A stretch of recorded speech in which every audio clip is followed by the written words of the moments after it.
ക്രിസ്ത്യൻസിനെ കുറിച്ചുള്ള ഏറ്റവും വലിയ പരാതി, ഈ ഹിന്ദുക്കൾക്ക് പ്രത്യേകിച്ചുള്ളൊരു പരാതി, ഈ ഒരു വലിയ വലിയ കാര്യങ്ങൾ പറയുന്നവരാണെങ്കിലും ഇതൊന്നും ചെയ്യുന്നവരല്ല എന്നുള്ളതാണ്. അവർക്കങ്ങനെ തോന്നാനുള്ളൊരു കാരണം ഞാൻ നേരത്തെ പറഞ്ഞതുപോലെ മത്തായിയുടെ സുവിശേഷത്തിൽ നിന്ന് വായിച്ചു തുടങ്ങുന്നത് കൊണ്ടാണ്. മഹാത്മാഗാന്ധി മത്തായിയുടെ സുവിശേഷം വായിച്ചു തുടങ്ങി, കുറേയൊക്കെ ട്രൈ ചെയ്തു, തോറ്റുപോയി, കുറേയൊക്കെ ജയിച്ചു, കുറേയൊക്കെ തോറ്റു.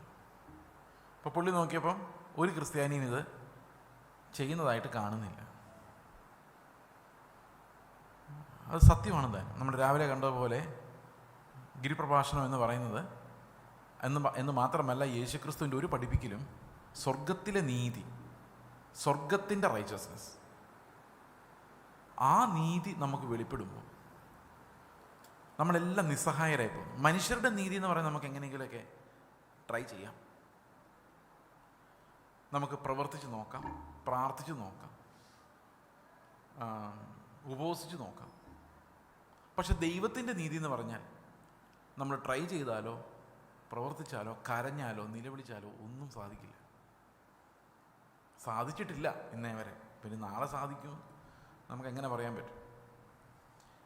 നമ്മൾ വളരെ പ്രശസ്തമായൊരു ക്രിസ്തീയ കീർത്തനമുണ്ട്. ഞാൻ ഏറ്റവും കൂടുതൽ സ്റ്റേജിൽ വെച്ച് പാടിയിട്ടുള്ളതെന്ന് അവകാശപ്പെടാൻ കഴിയില്ലെങ്കിലും സ്റ്റേജിൽ വെച്ച് പറഞ്ഞിട്ടുള്ള ഒരു പാട്ട് അതാണ്. പിളർന്നൊരു പാറയെ നിന്നിൽ ഞാൻ മറയട്ടെ, തുറന്ന നിൻ ചങ്കിലെ രക്തനീർ എൻ പാപം നീക്കി എന്നെ ശുദ്ധനാക്കട്ടെ. അടുത്ത വാക്യം ഇങ്ങനെയാണ്: കൽപ്പന കാത്തിടുവാൻ ഒട്ടും പ്രാപ്തനല്ല ഞാൻ, വൈരാഗ്യം ഏറിയാലും, അതായത് ലോകത്തെ മുഴുവൻ വെറുത്താലും, കണ്ണുനീർ ചൊരിഞ്ഞാലും, അത് ഇംഗ്ലീഷിൽ പറയുമ്പോൾ could my tears for ever flow, എൻ്റെ കണ്ണുനീർ ധാരധാരയായി എന്നേക്ക് ഒഴുകിക്കൊണ്ടിരുന്നാലും, നത്തിങ് കുഡ് മൈ സിൻസ് അറ്റോൺ, എൻ്റെ പാപം മാത്രം നശിക്കില്ല. കരയാമെന്നേ ഉള്ളൂ. ലോകത്തെ മുഴുവൻ വൈരാഗ്യത്തോടെ നോക്കി സന്യാസിയായി പോയാലും ഈ ജഡമെന്ന് പറയുന്ന സാധനം പോവുകയില്ല, പാപത്തിന് ജയിക്കാനും കഴിയില്ല. ഇത് 200 വർഷങ്ങൾക്ക് മുൻപ് എഴുതിയ കീർത്തനമാണ്. ഞാൻ ഇന്നീ പറയുന്ന കാര്യങ്ങൾ ഒരു 50-100 വർഷങ്ങൾക്ക് മുമ്പ് ലോകമെമ്പാടും വിശ്വാസികൾ വിശ്വസിച്ചിരുന്ന കാര്യങ്ങളാണ്. ഞാൻ രാവിലെ പറഞ്ഞതുപോലെ പൊതു വെളിപ്പാടിലേക്ക് സ്ലിപ്പായി പോയപ്പോൾ, അതായത് ദൈവം ശക്തനാണ്, ദൈവം നമ്മുടെ ആവശ്യങ്ങൾ നിറവേറ്റും എന്നുള്ള വിശ്വാസവും, മര്യാദയ്ക്ക് ജീവിച്ചില്ലെങ്കിൽ അടി കിട്ടും, നരകത്തിൽ പോകുന്നുള്ള വിശ്വാസം, അതെല്ലാ മതങ്ങളിലുള്ളതാണ്. ആ വിശ്വാസത്തിലേക്ക് നമ്മൾ വീണു പോയപ്പോൾ ഈ സ്വർഗീയ നീതിയുടെ വെളിപ്പാട് നമുക്ക് നഷ്ടപ്പെട്ടു. ഈ സ്വർഗീയ നീതിയുടെ വെളിപ്പാട് നഷ്ടപ്പെട്ട് കഴിഞ്ഞപ്പോൾ നമ്മുടെ അവസ്ഥ എന്തായെന്നറിയോ? അത് വലിയൊരു പാഠമാണ്. റോമാലേഖനം 10-ാം അധ്യായത്തിൻ്റെ ആദ്യ വാക്യങ്ങളിൽ ദൈവത്തിൻ്റെ നീതി, അതായത് അത് 9-ാം അധ്യായത്തിൻ്റെ 30 മുതൽ വായിക്കുമ്പോഴാണ് ആ ക്രൈസിസ് നമുക്ക് ശരിക്കും മനസ്സിലാകുന്നത്. റോമാലേഖനം 9-ാം അധ്യായത്തിൻ്റെ 30-ാം വാക്യം ഞാൻ വായിക്കാം.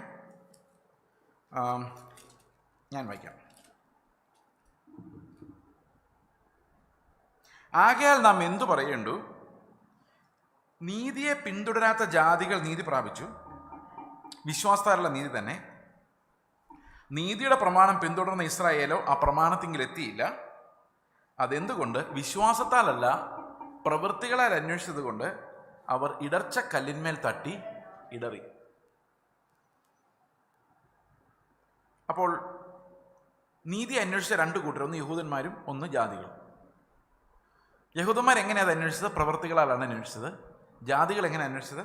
അത് വിശ്വാസത്താൽ. അതെങ്ങനെയാണ് സംഭവിച്ചതെന്ന് വെച്ച് കഴിഞ്ഞാൽ, ഇപ്പം ഞാനും ഇവിടുത്തെ പാസ്റ്ററും, നിങ്ങളൊരു നിമിഷം ആലോചിച്ചു, ഞാനൊരു യഹൂദനും ഇവിടുത്തെ പാസ്റ്റർ ഒരു ജാതീയനുമാണെന്ന് വിചാരിച്ചു. ഓക്കെ, അപ്പോൾ യഹൂദന്മാർ ദൈവത്തെ പ്രസാദിപ്പിക്കാൻ വേണ്ടി കുറേ പണികളൊക്കെ ചെയ്യും. അപ്പോൾ കുറേ നീതി അവർ ചെയ്യുന്നുണ്ട്. അപ്പം ദൈവത്തെ പ്രസാദിപ്പിക്കാൻ വേണ്ടി ഞാൻ എന്തൊക്കെയാണ് ചെയ്തേക്കുന്നതെന്ന് ചോദിച്ചു കഴിഞ്ഞാൽ, ഞാൻ എന്താ പറയുന്നത്, വസ്ത്രധാരണ രീതി മാറ്റി. നേരത്തെ കളർ ഡ്രസ്സൊക്കെ ഇട്ട് നല്ല സ്റ്റൈലായിട്ട് ജീൻസൊക്കെ ഇട്ട് കൂളിംഗ് ഗ്ലാസ്സൊക്കെ വെച്ചുകൊണ്ട് നടന്ന ഞാൻ വെള്ള വസ്ത്രധാരിയായി. വലിയ ത്യാഗം അല്ലേ? വലിയ ത്യാഗം അത് അല്ലേ? ശരിയല്ലേ? ഒരു കടയിലോട്ട് ചെന്ന് കഴിഞ്ഞാൽ ഒരു പാസ്റ്ററിന് വെള്ളവസ്ത്രം മാത്രമേ മേടിക്കാൻ പറ്റുള്ളൂ, വേറെ എന്ത് മേടിച്ചിട്ടും കാര്യമില്ല. ഇപ്പോൾ ഒരു വലിയ സാക്രിഫൈസ് അല്ലേ കർത്താവിന് വേണ്ടി ചെയ്യുന്നത്, ആണോ? അപ്പോൾ ഈ യഹൂദൻ ഒരു 5 കിലോ എടുത്തു നീതി. ഇപ്പം മറ്റേയാളൊന്നും ചെയ്തിട്ടില്ല.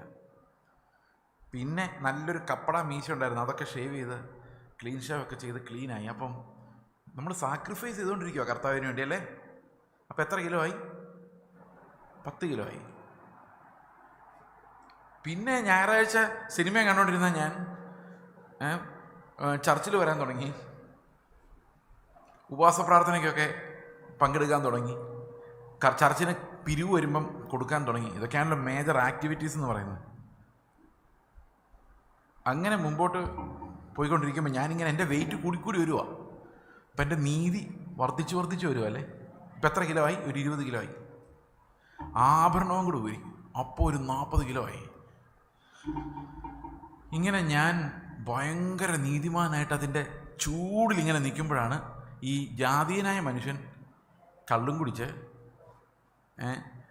ഒരു പണിയും ചെയ്യാതെ താടിയും നീട്ടി, മുടി ഇങ്ങനെ നീട്ടി. എൻ്റെ മുടി നീണ്ടത് ഞാൻ ബാർബർ ഷോപ്പിൽ പോയിട്ട് കുറേ നാളായി. ടൈം കിട്ടുന്ന നിങ്ങൾ വിശ്വസിക്കില്ല, സത്യത്തിൽ മണിക്കൂർ വെച്ചാണ് ഞാൻ ഇപ്പോൾ ഓടിക്കൊണ്ടിരിക്കുന്നത്.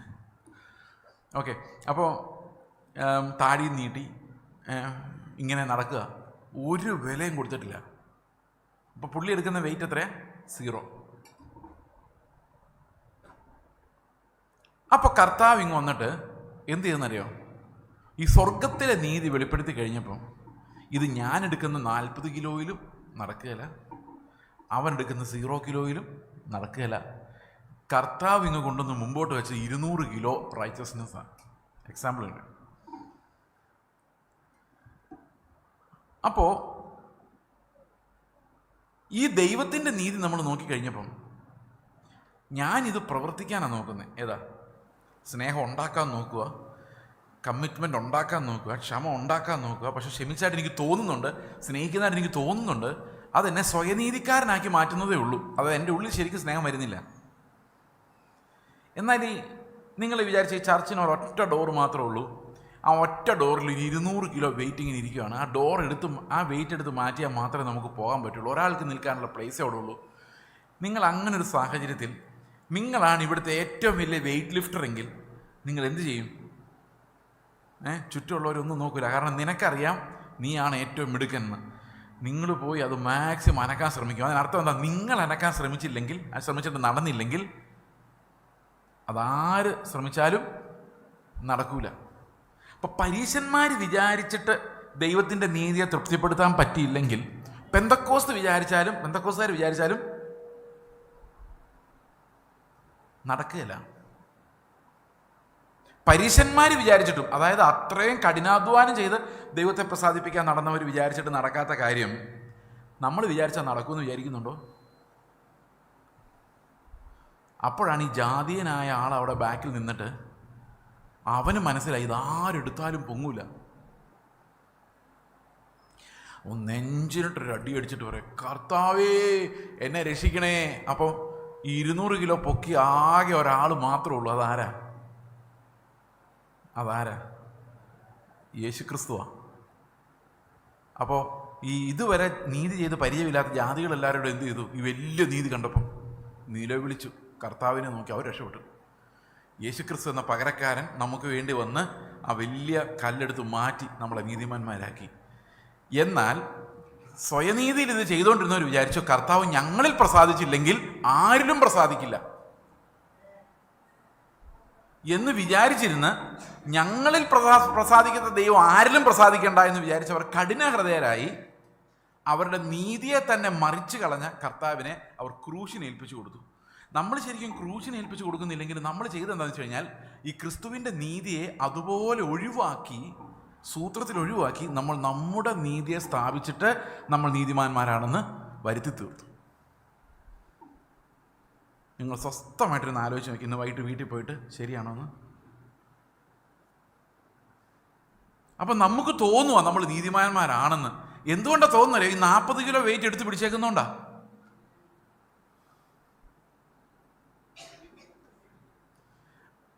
ഈ വിശ്വസിക്കാത്ത ആളുടെ ഉള്ളിലുള്ള അതേ ലോകമോഹങ്ങൾ, വിശ്വസിക്കാത്ത അതേ ആളുകളുടെ ഉള്ളിലുള്ള അതേ ധനത്തോടുള്ള സ്നേഹം, വിശ്വസിക്കാത്ത ആളുകളുടെ ഇടയിലുള്ള അതേ സക്സസ് ജയിക്കണം എന്നുള്ള ആഗ്രഹം, എൻ്റെ ശത്രുക്കൾ തകർന്നു പോകണം എന്നുള്ള ആഗ്രഹം, അതേ ഹൃദയം തന്നെയാണ്.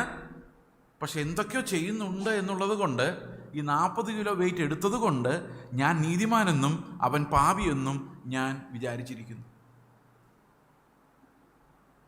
ഇനി 10-ാം അധ്യായത്തിലേക്ക് വരുമ്പം ഇങ്ങനെയാണ്, സഹോദരന്മാരെ. അപ്പോൾ ഇവിടെ പറയുന്നത് ഈ 32-ാം വാക്യത്തിൽ പറയുന്നത്, എന്തുകൊണ്ട് വിശ്വാസത്താലല്ല പ്രവൃത്തികളാൽ അന്വേഷിച്ചത് കൊണ്ട് അവർ ഇടർച്ചക്കല്ലിന്മേൽ തട്ടി ഇടറി. എന്താണ് ഇടർച്ചക്കല്ല്? നമുക്കൊരു എക്സാമ്പിൾ നോക്കാം. ഒരു ചെറിയൊരു എക്സാമ്പിൾ, പെർഫെക്റ്റ് എക്സാമ്പിൾ ഒന്നും അല്ല, ഒരു എക്സാമ്പിളും പെർഫെക്റ്റ് അല്ല. നമ്മുടെ പിള്ളേരിങ്ങനെ റോട്ടിൽ കൂടെ നടന്നു പോവാണ്. അപ്പോൾ ഒരു കൊച്ചിങ്ങനെ ഈ കല്ല് അടിച്ച് ഷൂസും കൊണ്ട് അടിച്ച് തെറിപ്പിച്ചുകൊണ്ടിരിക്കുകയാണ്. ഇങ്ങനെ നടക്കുന്നത് കണ്ടിട്ടുണ്ട്. നിങ്ങൾ നടന്നിട്ടുണ്ടോ അങ്ങനെ? ഞങ്ങളൊക്കെ ചെറുപ്പത്തിൽ ചെയ്തിട്ടുണ്ട്, നിങ്ങൾ അങ്ങനൊന്നും ആയിരുന്നില്ലായിരിക്കും. അപ്പോൾ ഈ കല്ലോർണം അടിച്ച് തെറിപ്പിച്ചു, അടുത്ത് തെറിപ്പിച്ച് ഇങ്ങനെ നല്ല സ്റ്റൈലായിട്ട് ഇങ്ങനെ പോയിക്കൊണ്ടിരിക്കുമ്പോൾ ഒരു കുഞ്ഞു കല്ല് അവിടെ ഇരിക്കുന്നുണ്ട്. ഇവിടെ ഒരു ഒറ്റ ചവിട്ട് അതിനകത്തോട്ട് ചവിട്ടിയപ്പോഴാണ് മനസ്സിലാകുന്നത് വലിയൊരു പാറയുടെ ഒരു അറ്റമായിരുന്നു അത്. അവൻ അതേ തട്ടി വീണു. ഇതാണ് ശരിക്കും യഹൂദന്മാർക്ക് സംഭവിച്ചത്. അവർ കുഞ്ഞു കുഞ്ഞു കാര്യങ്ങളൊക്കെ ചെയ്തു. ദശാംശം കൊടുത്തു. 100 രൂപ കിട്ടുമ്പം, 100 രൂപ ഇപ്പോഴത്തെ ഒരു കണക്കല്ലല്ലോ, 10,000 രൂപ കിട്ടിയപ്പം 1000 രൂപ ദശാംശം കൊടുത്തു. എന്നിട്ട് ആ നീതി പോരാഞ്ഞിട്ട് ഇവൻ പോയി മേടിച്ച 10 കിലോ അരിക്കകത്ത് 1 കിലോ പിന്നെ ദശാംശം കൊടുത്തു. എന്നിട്ട് 1 കിലോ ഉപ്പ് മേടിച്ചതിനകത്ത് 100 ഗ്രാം ദശാംശം മാറ്റി വെച്ചു. ഒന്ന് ആലോചിച്ച് നോക്കിയേ. കുഞ്ഞു കുഞ്ഞു കാര്യങ്ങളിൽ വരെ അവര് ദശാംശം കൊടുത്തു. ചില ആൾക്കാർ ഈ ദശാംശത്തെ സ്ട്രെച്ച് ചെയ്തിട്ട് ഇങ്ങനെ പറയാറുണ്ട്, 24 മണിക്കൂറുള്ളതിൽ 10-1 ദൈവത്തിന് കൊടുക്കണം. ആ 10-1 കൊണ്ട് അങ്ങോട്ട് ചെന്നാൽ മതി. ആ 24 മണിക്കൂറും കർത്താവിന് കൊടുത്താലേ നമ്മൾ മുമ്പോട്ട് പോവുള്ളൂ. ഈ 10-1 കഴിഞ്ഞിട്ട് ബാക്കി നിങ്ങൾ എന്താ ചെയ്യാൻ പോവാ?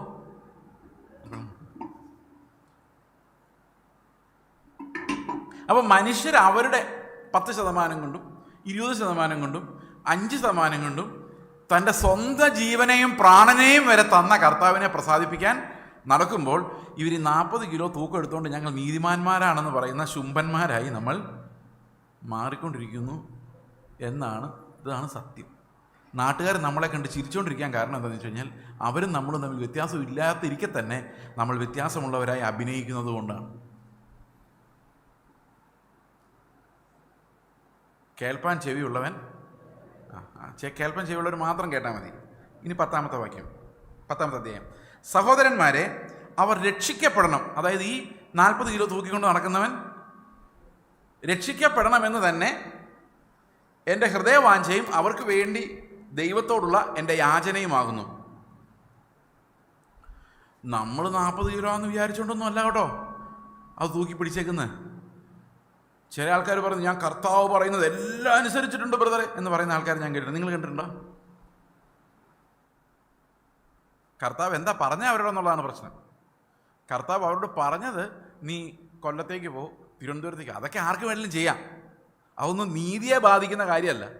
ഇപ്പം എന്നോട് കർത്താവ് പറയാണ്, ഇന്ന് വൈകിട്ട് നീ മല്ലപ്പള്ളിയിലോട്ട് പോകുമ്പം തിരുവല്ല വഴി പോക്കോ. കർത്താവ് ഓക്കെ, എന്നാൽ തിരുവല്ല വഴി പോയേക്കാം. ഇങ്ങനെയൊക്കെയാണ് ദൈവത്തിൻ്റെ ആലോചന പലരും ചോദിക്കാൻ പോവുകയും ചെയ്യുന്നത്. അതിനകത്ത് വല്ല കാര്യം, അതിനകത്തൊരു കാര്യമില്ല. അത് ദൈവത്തിൻ്റെ നീതിയൊന്നുമല്ല. മനസ്സിലായോ? പാസ്റ്ററെ, ഞാൻ രാവിലെ എഴുന്നേറ്റ് പ്രാർത്ഥിച്ചിട്ട് ഇഡ്ഡലി വേണോ ദോശ വേണോ എന്നൊക്കെ തീരുമാനിക്കുന്ന ഞാൻ കർത്താവിനോട് ചോദിച്ചിട്ടാണ്. കർത്താവ് പറയും, മോളെ ഇന്ന് ഇഡ്ഡലി മതി. അങ്ങനെ ഞാൻ ദൈവത്തിൻ്റെ ശബ്ദം കേട്ടിട്ട് ഇഡ്ഡലി ഉണ്ടാക്കിയാലും ദോശ ഉണ്ടാക്കിയാലും കർത്താവ് പ്രത്യേകിച്ച് ഒന്നിൻ്റെയും പരസ്യക്കാരനോ അഡ്വർടൈസറോ ഒന്നുമല്ല. നിങ്ങൾ എന്തെങ്കിലും ഉണ്ടാക്കി തിന്നെ. വായ്ക്കകത്തേക്ക് പോകുന്നു മനുഷ്യനെ മലിനമാക്കുന്നുമില്ല. ആഹാരപാനീയങ്ങളല്ല ദൈവരാജ്യം. എന്തെങ്കിലും ഉണ്ടാക്കി തിന്നുമ്പോൾ സ്തോത്രം ചെയ്തുകൊണ്ട് അത്രേ ഉള്ളൂ.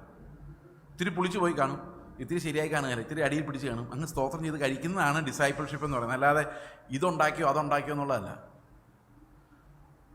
പണ്ട് ഞാൻ തൃശ്ശൂരിലൊരു മീറ്റിങ്ങിൽ ഞാൻ ഒത്തിരി അടുത്ത് പറഞ്ഞിട്ടുള്ള കഥയാണ്. എൻ്റെ കഥകളെല്ലാം പഴയതാണ്. കാരണം പുതിയ കഥകളെന്ന് പറയുന്നത് ഈ കഥകളിലൂടെ എന്തെങ്കിലും പഠിച്ചാലേ പറയാൻ പറ്റുള്ളൂ. അപ്പോൾ ഞാനൊരു തൃശ്ശൂരിലൊരു മീറ്റിങ്ങിൽ സംബന്ധിക്കുകയായിരുന്നു. അപ്പോൾ രാവിലെ 9 തൊട്ട് 3:30 വരെ കണ്ടിന്യൂസ് പ്രസംഗമായിരുന്നു. അന്ന് കുറച്ചും കൂടെ യൗവനമായിരുന്നു. ഒരു 10 വർഷം പുറകിലെന്ന് പറഞ്ഞു കഴിഞ്ഞാൽ ഒരുവിധം യൗവനമായിരുന്നു. അപ്പോൾ ഇങ്ങനെ നിൽക്കാനുള്ള സ്റ്റാമിന കൂടെ ഉണ്ടായിരുന്നു. ഇനിയിപ്പോൾ ഒരു 2 മണിക്കൂറൊക്കെ ആകുമ്പോഴേക്കും ഒന്ന് ഇങ്ങനെ ഒന്ന് 2 മണിക്കൂറൊന്നും വേണ്ട, ഒരു 1.5 മണിക്കൂർ ആകുമ്പോഴേക്കും ഇങ്ങനെയൊക്കെ ഒന്ന് ചാരിയാൽ കൊള്ളാമെന്നൊക്കെ തോന്നും. അന്നൊരു 1:30 ആയപ്പോൾ ഞാൻ അവരോട് നിർത്തട്ടെ എന്നിങ്ങനെ ആങ്ങിക്കൊണ്ട് ചോദിച്ചപ്പോൾ പറഞ്ഞു, വേണ്ട വേണ്ട പൊക്കോട്ടെ എന്ന് പറഞ്ഞു. അങ്ങനെ ഞാൻ 2-3 മണി വരെ പ്രസംഗിച്ചു. എൻ്റെ ഓർമ്മ. പ്രസംഗം നിർത്തി കഴിഞ്ഞപ്പോൾ ഒരു ആൻറ്റി എൻ്റെ അടുത്ത് വന്നിട്ട് എന്നോട് പറഞ്ഞു, പാസ്റ്ററെ ഭയങ്കര സൂപ്പർ പ്രസംഗമായിരുന്നു. അപ്പോഴെനിക്ക് മനസ്സിലായി ഇവർക്കൊന്നും മനസ്സിലായില്ല എന്ന്. കാരണം എന്താണെന്ന് വെച്ച് കഴിഞ്ഞാൽ, ഞാൻ കഴിഞ്ഞ പ്രാവശ്യം വന്നപ്പോൾ പറഞ്ഞ പോലെ ഈ നന്മ തിന്മകൾ നല്ലതാണോ ചീത്തയാണോ എന്ന് നമ്മൾ കണ്ടുപിടിക്കുന്നത് ആത്മാവിലല്ല, പ്രാണനിലാണ്. ഇപ്പം ഈ പ്രസംഗം നല്ലതാണോ ചീത്തയാണോ നിങ്ങൾ വിലയിരുത്തുന്നത് ആത്മാവിലല്ല. ആത്മാവ് നന്മതിന്മകളുടെ ഫലത്തിനെ അടിസ്ഥാനപ്പെടുത്തി അല്ല പ്രവർത്തിക്കുന്നത്. നന്മതിന്മകളുടെ ഫലം എന്ന് പറയുന്നത് നമ്മുടെ സോളിനെ, അതായത് നമ്മുടെ പ്രാണനെ, നമ്മുടെ മൈൻഡിനെയാണ് സ്വാധീനിക്കുന്നത്. മനസ്സിലായോ? അപ്പോൾ ആദവും ഹവ്വയും ചെയ്ത ശരിക്കുള്ള പാപം എന്തായിരുന്നെന്ന് ചോദിച്ചു കഴിഞ്ഞാൽ, അവരാത്മാവിൽ ദൈവത്തെ അറിയുന്നതിന് പകരം മൈൻഡ് കൊണ്ട് ജീവിക്കാൻ തീരുമാനിച്ചു എന്നുള്ളതാണ്. നന്മതിന്മകളെ അറിഞ്ഞ് അപ്പോൾ അവർക്ക് ജീവൻ അങ്ങ് പോയി. ജീവൻ എന്താണ്? ഏകദൈവമായ നിന്നെയും നീ അയച്ചവനായ യേശുക്രിസ്തുവിനെയും അറിയുന്നതാണ് നിത്യജീവൻ. അപ്പോൾ ആത്മാവ് പോയി കഴിഞ്ഞാൽ പിന്നെ എന്തില്ല? ദൈവത്തെക്കുറിച്ച് അറിയാൻ പറ്റില്ല, ദൈവം ആരാന്നറിയാൻ പറ്റില്ല, ദൈവത്തിൻ്റെ ഇഷ്ടങ്ങൾ എന്താണെന്ന് അറിയാൻ പറ്റത്തില്ല. പിന്നെ നമുക്ക് ആകെ അറിയാവുന്ന നല്ലത് ഏതാ ചീത്ത ഏതാ. നമ്മുടെ ലൈഫ് മുഴുവൻ ഇതാ, നല്ലത് ഏതാ ചീത്ത ഏതാ. ഇപ്പോൾ അതിനെക്കുറിച്ച് ഞാൻ സംസാരിച്ചുകൊണ്ടിരുന്നത്. അപ്പോൾ പ്രസംഗം കഴിഞ്ഞപ്പോൾ നല്ലതാണെന്ന് പറഞ്ഞു കഴിഞ്ഞാൽ അതിനർത്ഥം എന്താ? ആ പ്രസംഗം കഴിഞ്ഞ ഉടനെ തന്നെ പ്രസംഗം നന്നായിരുന്നു എന്ന് പറഞ്ഞാൽ അതിൻ്റെ അർത്ഥം എന്താ? അവർ സോളിൽ ഒരു ഇവാലുവേഷൻ നടത്തി, അവർക്ക് സംഗതി ഇഷ്ടപ്പെട്ടു എന്നാണ്. എൻ്റെ പ്രിയ സഹോദരങ്ങളെ, ഞാൻ പറയുന്ന പ്രസംഗം നിങ്ങൾക്ക് ഇഷ്ടപ്പെടണമെന്ന് ഒരു നിർബന്ധമില്ല. നിങ്ങളുടെ ജഡത്തിന് ഇതൊട്ടും ഇഷ്ടപ്പെടാൻ പോകുന്നില്ല. കാരണം കാറ്റുപോലെ പോകണമെന്നൊക്കെ പറഞ്ഞ് നിങ്ങൾ ഇഷ്ടപ്പെട്ടത് അതിൻ്റെ കോംപ്ലിക്കേഷൻ മനസ്സിലാക്കാത്തതുകൊണ്ടാണ്. ശരിക്കും അതിൻ്റെ കോംപ്ലിക്കേഷൻ മനസ്സിലാക്കിയാൽ ഈ പ്രസംഗം ഇഷ്ടപ്പെടാനൊന്നും പോകുന്നില്ല. ഓക്കെ, എന്തായാലും അവരെന്നോട് പറഞ്ഞു, ഞങ്ങൾക്ക് പ്രസംഗം ഭയങ്കര സൂപ്പറായിരുന്നു. ഞാൻ പറഞ്ഞു, ഓക്കെ, പ്രൈസ് ദി ലോർഡ്. എനിക്കൊരു സംശയം ചോദിക്കാനുണ്ട്. എന്താ? എൻ്റെ മകൻ അമേരിക്കയിൽ പോകാനും കാനഡയിൽ പോകാനുമുള്ള സ്കോളർഷിപ്പ് റെഡി ആയിട്ടുണ്ട്. എവിടെ പോകുന്നതാണ് ദൈവത്തിൻ്റെ ഇഷ്ടമെന്നൊന്ന് പ്രാർത്ഥിച്ച് പറയണം. ഞാൻ പറഞ്ഞു, ആൻറ്റി, മുകളിലോട്ട് പോകുന്നതാണ് ദൈവത്തിൻ്റെ ഇഷ്ടം. അമേരിക്കയിൽ പോകണോ കാനഡയിൽ പോകണോ എന്നൊക്കെ തീരുമാനിക്കുന്നത് ദൈവാത്മാവല്ല. അത് നിങ്ങൾ എവിടെയെങ്കിലും പോയി സുവിശേഷ വേലയ്ക്ക് പോകണേ ദൈവാത്മാവ് എടുത്തുകൊണ്ട് പോയി എന്നൊക്കെ വരാം. നിങ്ങൾ എവിടെയെങ്കിലും പോയി എവിടെയാണ് നല്ല എഡ്യൂക്കേഷൻ കിട്ടുന്നത്, എവിടെയാണ് നല്ല ജോലി കിട്ടുന്നത്, ഏതെങ്കിലും കൺസൾട്ടൻറ്റിനെ വിളിച്ച് അന്വേഷിച്ചിട്ട് എവിടെ പോയാലും ക്രിസ്തുവിൻ്റെ ലൈഫ് ജീവിക്കാത്തിടത്തോളം കാലം അവൻ പാപിയാണ്. അത് അമേരിക്കയിൽ പോയാലും ഉഗാണ്ടയിൽ പോയാലും കുണ്ടറയിൽ പോയാലും മാനസാന്തരപ്പെട്ടില്ലെങ്കിൽ ഒരു കാര്യവുമില്ല. ഞാൻ പറഞ്ഞു, എനിക്ക് അമേരിക്ക പോകാനുള്ള വഴി കാണിച്ചാൽ എന്നോട് കർത്താവ് പറഞ്ഞു തന്നിട്ടില്ല. എനിക്ക് അറിയാൻ മേല, അമേരിക്ക എവിടെ കിടക്കുന്നത് പോലും അറിയത്തില്ല. എനിക്ക് ആകെ അറിയാൻ എന്നെ കർത്താവ് ഏൽപ്പിച്ചിരിക്കുന്നത് ഈ മുകളിലോട്ട് എങ്ങനെ പോകാമെന്നുള്ളതല്ലാതെ ഒരു ഉപദേശിക്ക് വേറെ ഒന്നും ഉപദേശിക്കേണ്ട കാര്യമില്ല. മനസ്സിലായോ? അപ്പം നമ്മൾ ഈ ആത്മാവിനെ അനുസരിച്ചു എന്നൊക്കെ പറയുന്നത് മിക്കവാറും ഒക്കെ വെറും പൊട്ടിപ്പോകുന്ന ബലൂണുകളാണ്. കാരണം വെള്ളത്തിൻ്റെ കുമിളകളാണ്. കാരണം ഇതൊക്കെ നിസ്സാരമായി നമ്മുടെ ജഡത്തിൻ്റെ ഇഷ്ടങ്ങളാണ്. എന്നിട്ട് അതിന് ആത്മാവിൻ്റെ ഒരു കളർ കൊടുക്കുക. നിങ്ങൾ വിവാഹങ്ങളെ ശ്രദ്ധിച്ച് നോക്കി. എൻ്റെ ബ്രദറെ, ദൈവഹിതപ്രകാരമുള്ള വിവാഹമായിരുന്നു, ഒറ്റ ആലോചന നടന്നുള്ളൂ, അപ്പം തന്നെ നടന്നു. എന്തുകൊണ്ടാണ് ദൈവഹിതപ്രകാരം ഇവരെങ്ങനെ മനസ്സിലാക്കിയതെന്നറിയോ? ചെറുക്കന് നല്ല ജോലിയാണ്, പെൺകുട്ടി നല്ല വിദ്യാഭ്യാസമുള്ള കുട്ടിയാണ്, എവിടെ ചെന്നാലും ജോലി കിട്ടുന്ന കുട്ടിയാണ്. പിന്നെ നമ്മുടെ അതേ ജാതി ഇപ്പോഴും ഉണ്ട്, ഫോർ യുവർ ഇൻഫർമേഷൻ. അപ്പം ദൈവം കൊണ്ടുവന്നതല്ലാതെ ഇങ്ങനെ കിട്ടുമോ? ദൈവം എന്താ ജാതിയുടെ സംരക്ഷകനാണോ? ഈ പെന്തക്കോസ് എന്ന് പറഞ്ഞാൽ തന്നെ എന്താണെന്നറിയോ? പെന്തക്കോസ് എന്ന് പറഞ്ഞു കഴിഞ്ഞാൽ തന്നെ ഈ ബാബേൽ ഗോപുരം പണിതുകൊണ്ടിരുന്നപ്പോൾ ഇവരുടെ ഭാഷ കലങ്ങി പല ജാതികളും പല ഭാഷകളുമായി ദേശത്ത് മുഴുവൻ പോയി വ്യാപരിച്ചു. ലോകത്തിൽ പല തരത്തിലുള്ള റേസും കാസ്റ്റും ഒക്കെ ഉണ്ടായി. ഓക്കെ, എന്നാൽ പെന്തക്കോസ്ത് വന്നപ്പം ആത്മാവ് എല്ലാവരിലും കൂടി വ്യാപരിച്ചിട്ട് എല്ലാവരും പറയുന്നത് അങ്ങോട്ടും ഇങ്ങോട്ടും മനസ്സിലാകാൻ തുടങ്ങി. അതിനർത്ഥം യേശുക്രിസ്തു തലയായ ഒരു ഹ്യൂമാനിറ്റിയെ ദൈവം ഉണ്ടാക്കുന്നു എന്നാണ്. അതിൽ ജാതിയില്ല, മതമില്ല, യവനനെന്നില്ല, യഹൂദനെന്നില്ല. നാം എല്ലാവരും ഒരേ പാനപാത്രത്തിൻ്റെ അംശികളാണ്. അപ്പോൾ അതിനിടയിൽ നിന്ന് ഇത് ഏത് ജാതിയിൽ നിന്ന് വന്നതാണെന്ന് അന്വേഷിക്കുന്നവൻ കർത്താവിനെ അറിഞ്ഞിട്ടേയില്ല. എനിക്ക് ഇഷ്ടപ്പെടുന്നുണ്ടെന്ന് എനിക്ക് മനസ്സിലായി. ഇത്തിരി വെള്ളം കൂടെ കുടിക്കും. അപ്പോൾ സഹോദരന്മാരെ, അവർ രക്ഷിക്കപ്പെടണം. ആര് രക്ഷിക്കപ്പെടണം? ഈ 40 കിലോ. അപ്പം ഇവർ വിചാരിക്കുന്നവരെല്ലാം അനുസരിക്കുന്നുണ്ടെന്നും ദൈവം ഇവരെ നടത്തുന്നുണ്ടെന്നുമാണ് വിശ്വസിക്കുന്നത്. പക്ഷെ ഇവർ ഈ തൂക്കുന്നത് മനുഷ്യന്റെ നീതി തന്നെയാണ്, മനുഷ്യന്റെ കൊതികൾ തന്നെയാണ്, അവന്റെ സ്വപ്നങ്ങൾ തന്നെയാണ്. അടുത്ത വാക്യം. അവർ പരിജ്ഞാനപ്രകാരമല്ലെങ്കിലും ദൈവത്തെ സംബന്ധിച്ച് എരിവുള്ളവരെന്ന് ഞാൻ അവരെക്കുറിച്ച് സാക്ഷ്യം പറയുന്നു. ഇത് ഈ എരിവ് നിങ്ങൾക്ക് എവിടെ ഉണ്ടായാലും ഒരു കാര്യം ഉറപ്പാണ്, അത് ബൈബിളിലുള്ള ഒരു ഉപദേശം ആയിരിക്കില്ല.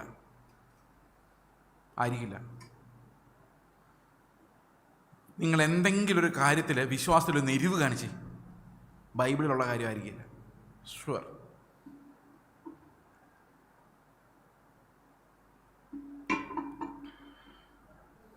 അതായത് ഒരു എക്സാമ്പിൾ ഞാൻ പറയാം. ബ്രദറെ, ഞാൻ വിശ്വാസി വന്നിട്ട് 30 വർഷമായി, ഇതുവരെ ഞാനൊരു ആശുപത്രി പോയിട്ടില്ല. നിങ്ങൾ ആശുപത്രിയിൽ പോകുന്നത് നിങ്ങളുടെ അവിശ്വാസമാണ്. അത് ഭയങ്കര എരിവാ. ഞാൻ ഈ കഴിഞ്ഞ ദിവസം ഒരാളെ കണ്ടു, പുള്ളിയുടെ 11 വയസ്സുള്ള കൊച്ച് ബോധം കെട്ട് വീഴുന്നു, ആശുപത്രി കൊണ്ടുപോകില്ല. എരിവാ. ബൈബിളിലുണ്ടോ ആശുപത്രി പോകരുതെന്ന്? ഉണ്ടോ? നിങ്ങൾ എവിടെയെങ്കിലും ഒരു എരിവ് കണ്ടാൽ ഓർത്തോണം, അത് ബൈബിളിലുള്ള കാര്യമായിരിക്കില്ല. ബൈബിളിലുള്ള കാര്യത്തിന് വേണ്ടി എരിയുവാണെങ്കിൽ ഞാൻ അവർക്ക് ഒരു സല്യൂട്ട് ഇപ്പോഴേ കൊടുത്തിരിക്കുന്നു. നിങ്ങളുടെ സ്വത്ത് വിറ്റ് ദരിദ്രർ കൊടുക്കുവിൻ എന്ന് പറഞ്ഞ ഒരാൾ പ്രസംഗിക്കുക എരിവോടെ. ഒരൊറ്റ ആൾ പോലും ഇവിടെ കാണുകയില്ല. അപ്പോൾ നമ്മൾ വളരെ സെലക്റ്റീവായിട്ട് എരിയുന്നവരാ. യഹൂദന്മാരും അങ്ങനെ തന്നെയായിരുന്നു, സെലക്റ്റീവ് എരിവ്. അതായത് നമുക്കനുസരിക്കാൻ പറ്റിയ കാര്യങ്ങൾ മറ്റുള്ളവരനുസരിക്കാൻ വേണ്ടിയുള്ള എരിവ്. മനസ്സിലായോ? ഇനി നിങ്ങൾ എരിയുന്ന കാര്യങ്ങളെല്ലാം കൂടെ ഒരു പേപ്പറിൽ എഴുതി വെക്കണം. എന്നിട്ട് എത്രാമത്തെ വാക്യത്തിലാണ് ഇത് എഴുതിയിരിക്കുന്നതെന്ന് ഒന്ന് വായിച്ചു നോക്കണം. എങ്ങും കാണുകയില്ല. ഓക്കെ, അടുത്ത വാക്യം. അവർ ദൈവത്തിൻ്റെ നീതി അറിയാതെ, ഈ എരിവുകാരെന്താ ചെയ്തെന്നറിയോ? ദൈവത്തിൻ്റെ നീതി അറിയാതെ, ആ പെർഫെക്റ്റ് 200 കിലോ വെളിപ്പെട്ട കാര്യം അറിയാതെ, അടുത്ത വാക്യം, സ്വന്തം നീതി സ്ഥാപിപ്പാൻ അന്വേഷിച്ചുകൊണ്ട്. അപ്പൊ ഞാൻ പ്രസംഗിക്കുമ്പം എൻ്റെ നീതി സ്ഥാപിക്കുമോ? ഇനി ഞാനൊരു കാര്യം പറയാം, നിങ്ങൾ ശരിയാണോ തെറ്റാണോ എന്ന് പറയണം. ഞാൻ ഇങ്ങനെ പറയാണ്, ഞാൻ ബ്രദറെ ചെയ്യുന്ന കാര്യം മാത്രമേ ഞാൻ പ്രസംഗിക്കാറുള്ളൂ. പ്രസ്താവന ശരിയോ തെറ്റോ?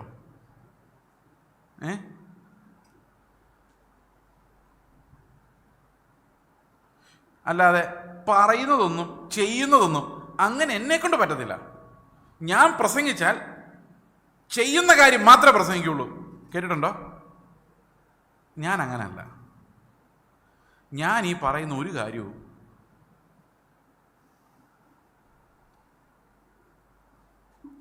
ഞാൻ ചെയ്യുന്ന കാര്യങ്ങളല്ല. ഒന്ന് ഞെട്ടിയോ? ഞെട്ടിക്കഴിഞ്ഞാൽ ഞാനൊരു ഉത്തരം പറയാം. ഞാൻ സത്യത്തിൽ നിങ്ങളോടൊന്നും ചെയ്യാൻ പറയുന്നില്ല.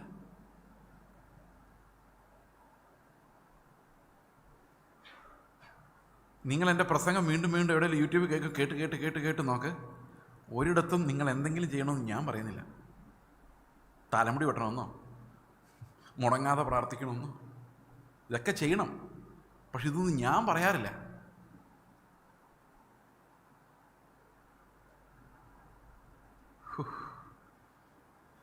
ഞാനൊരു ചർച്ചിൽ പ്രസംഗിക്കാൻ പോയി 3 ദിവസം കഴിഞ്ഞപ്പം എന്നെ അവിടെ പ്രസംഗിക്കാൻ വിട്ട ഈ പാസ്റ്റർ വിളിച്ചു, എങ്ങനെ ഉണ്ടായിരുന്നു പ്രസംഗം? പുള്ളി പറഞ്ഞു, സൂപ്പർ പ്രസംഗമായിരുന്നു. ഇത് എഗെയിൻ മനസ്സിലാകാത്തോണ്ടാണ്. ശരിക്കും മനസ്സിലായത് സൂപ്പറൊന്നുമല്ല, സൂപ്പർ പ്രസംഗമായിരുന്നു. പക്ഷേ 3 ദിവസമായിട്ട് ഞങ്ങൾ എന്താ ചെയ്യേണ്ടതെന്ന് പുള്ളി പറഞ്ഞില്ല.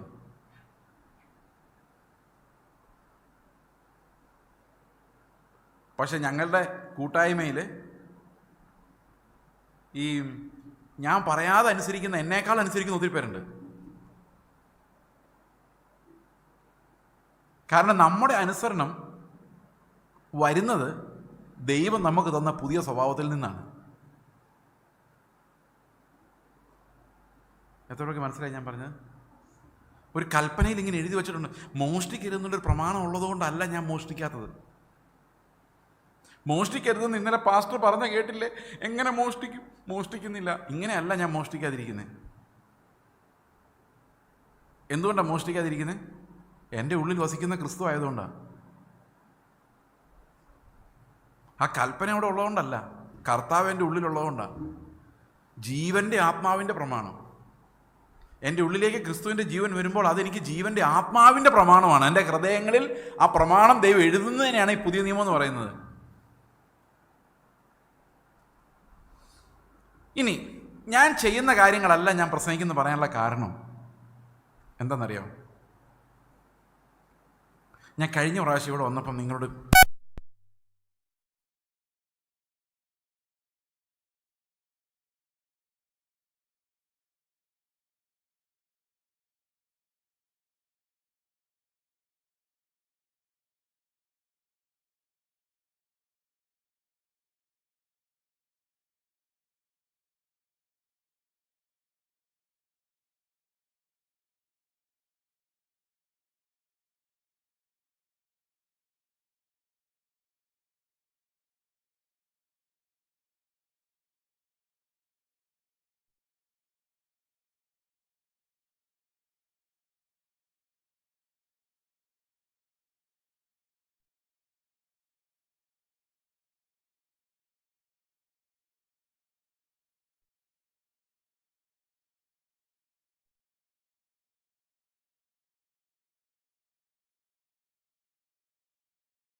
Okay, praise the Lord. കേൾക്കാമല്ലോ? അപ്പോൾ ഞാൻ പ്രവർത്തിക്കുന്നതല്ല ഞാൻ പ്രവർത്തിച്ചാലുള്ള കുഴപ്പം എന്നാണെന്നറിയോ? ഞാൻ പ്രവർത്തിച്ചാൽ എൻ്റെ പ്രവൃത്തികളിലേക്കാണ് ഞാൻ നിങ്ങളെ വിളിക്കുന്നത്. ഞാനതിനൊരു എക്സാമ്പിൾ പറയാം. ഞാൻ ആദ്യം ഇവിടെ പ്രസംഗിക്കുമ്പോൾ ഞാൻ കുഞ്ഞുങ്ങളെ ഞങ്ങൾ എടുത്ത് വളർത്തിയ കഥ പറഞ്ഞ് നിങ്ങൾ ഓർക്കുന്നുണ്ടോ? നിങ്ങൾ അതൊക്കെ ഓർക്കാൻ സാധ്യതയുള്ളൂ. അപ്പോൾ ഈ കുഞ്ഞുങ്ങളെടുത്ത് വളർത്തിയ കഥ ഞാനിങ്ങനെ പല സ്ഥലത്തും പറയുമായിരുന്നു. ഇപ്പോൾ ആ പണി നിർത്തി.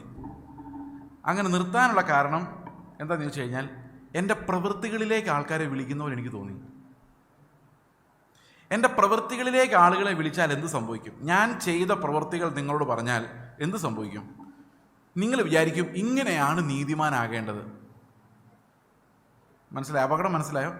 ഇങ്ങനെയാണ് നീതിമാൻ. അപ്പോൾ പല ആൾക്കാർ ഇത് കേട്ടിട്ട് എന്നോട് പറഞ്ഞിട്ടുണ്ട്, ഞങ്ങളും പാസ്റ്ററുടെ പ്രസംഗം കേട്ടപ്പോൾ ഞങ്ങളും വിചാരിച്ചു ഞങ്ങൾ കുഞ്ഞുങ്ങളെ അഡോപ്റ്റ് ചെയ്തേക്കാം. നിങ്ങളോടൊരു കാര്യം പറയട്ടെ, നമ്മുടെ സ്വന്തം കുഞ്ഞുങ്ങൾ വികൃതി കാണിക്കുമ്പോൾ സഹിക്കാൻ പറ്റാത്ത നമ്മൾ, ആ കുഞ്ഞിനെ തലയും കൊണ്ടും തലക്കിട്ടും പുറത്തിനിട്ടും പൊട്ടിക്കുന്ന നമ്മൾ, വെളിയിൽ നിന്നൊരു കുഞ്ഞിനെ എടുത്ത് വളർത്തിയിട്ട് ആ കുഞ്ഞ് നമ്മളോട് നന്ദി കാണിച്ചില്ലെങ്കിൽ, ഈ നമ്മൾ എന്ത് സൽപ്രവൃത്തി ചെയ്താലും ഇതിൻ്റെ ഉള്ളിൽ കിടക്കുന്ന ഒരു പാപത്തിൻ്റെ ഫോഴ്സ് നമ്മുടെ ഉള്ളിലുണ്ട്. ഈ കൊച്ചെന്നും ഇങ്ങനെ കുഞ്ഞുവാവയായിട്ടിരിക്കില്ല.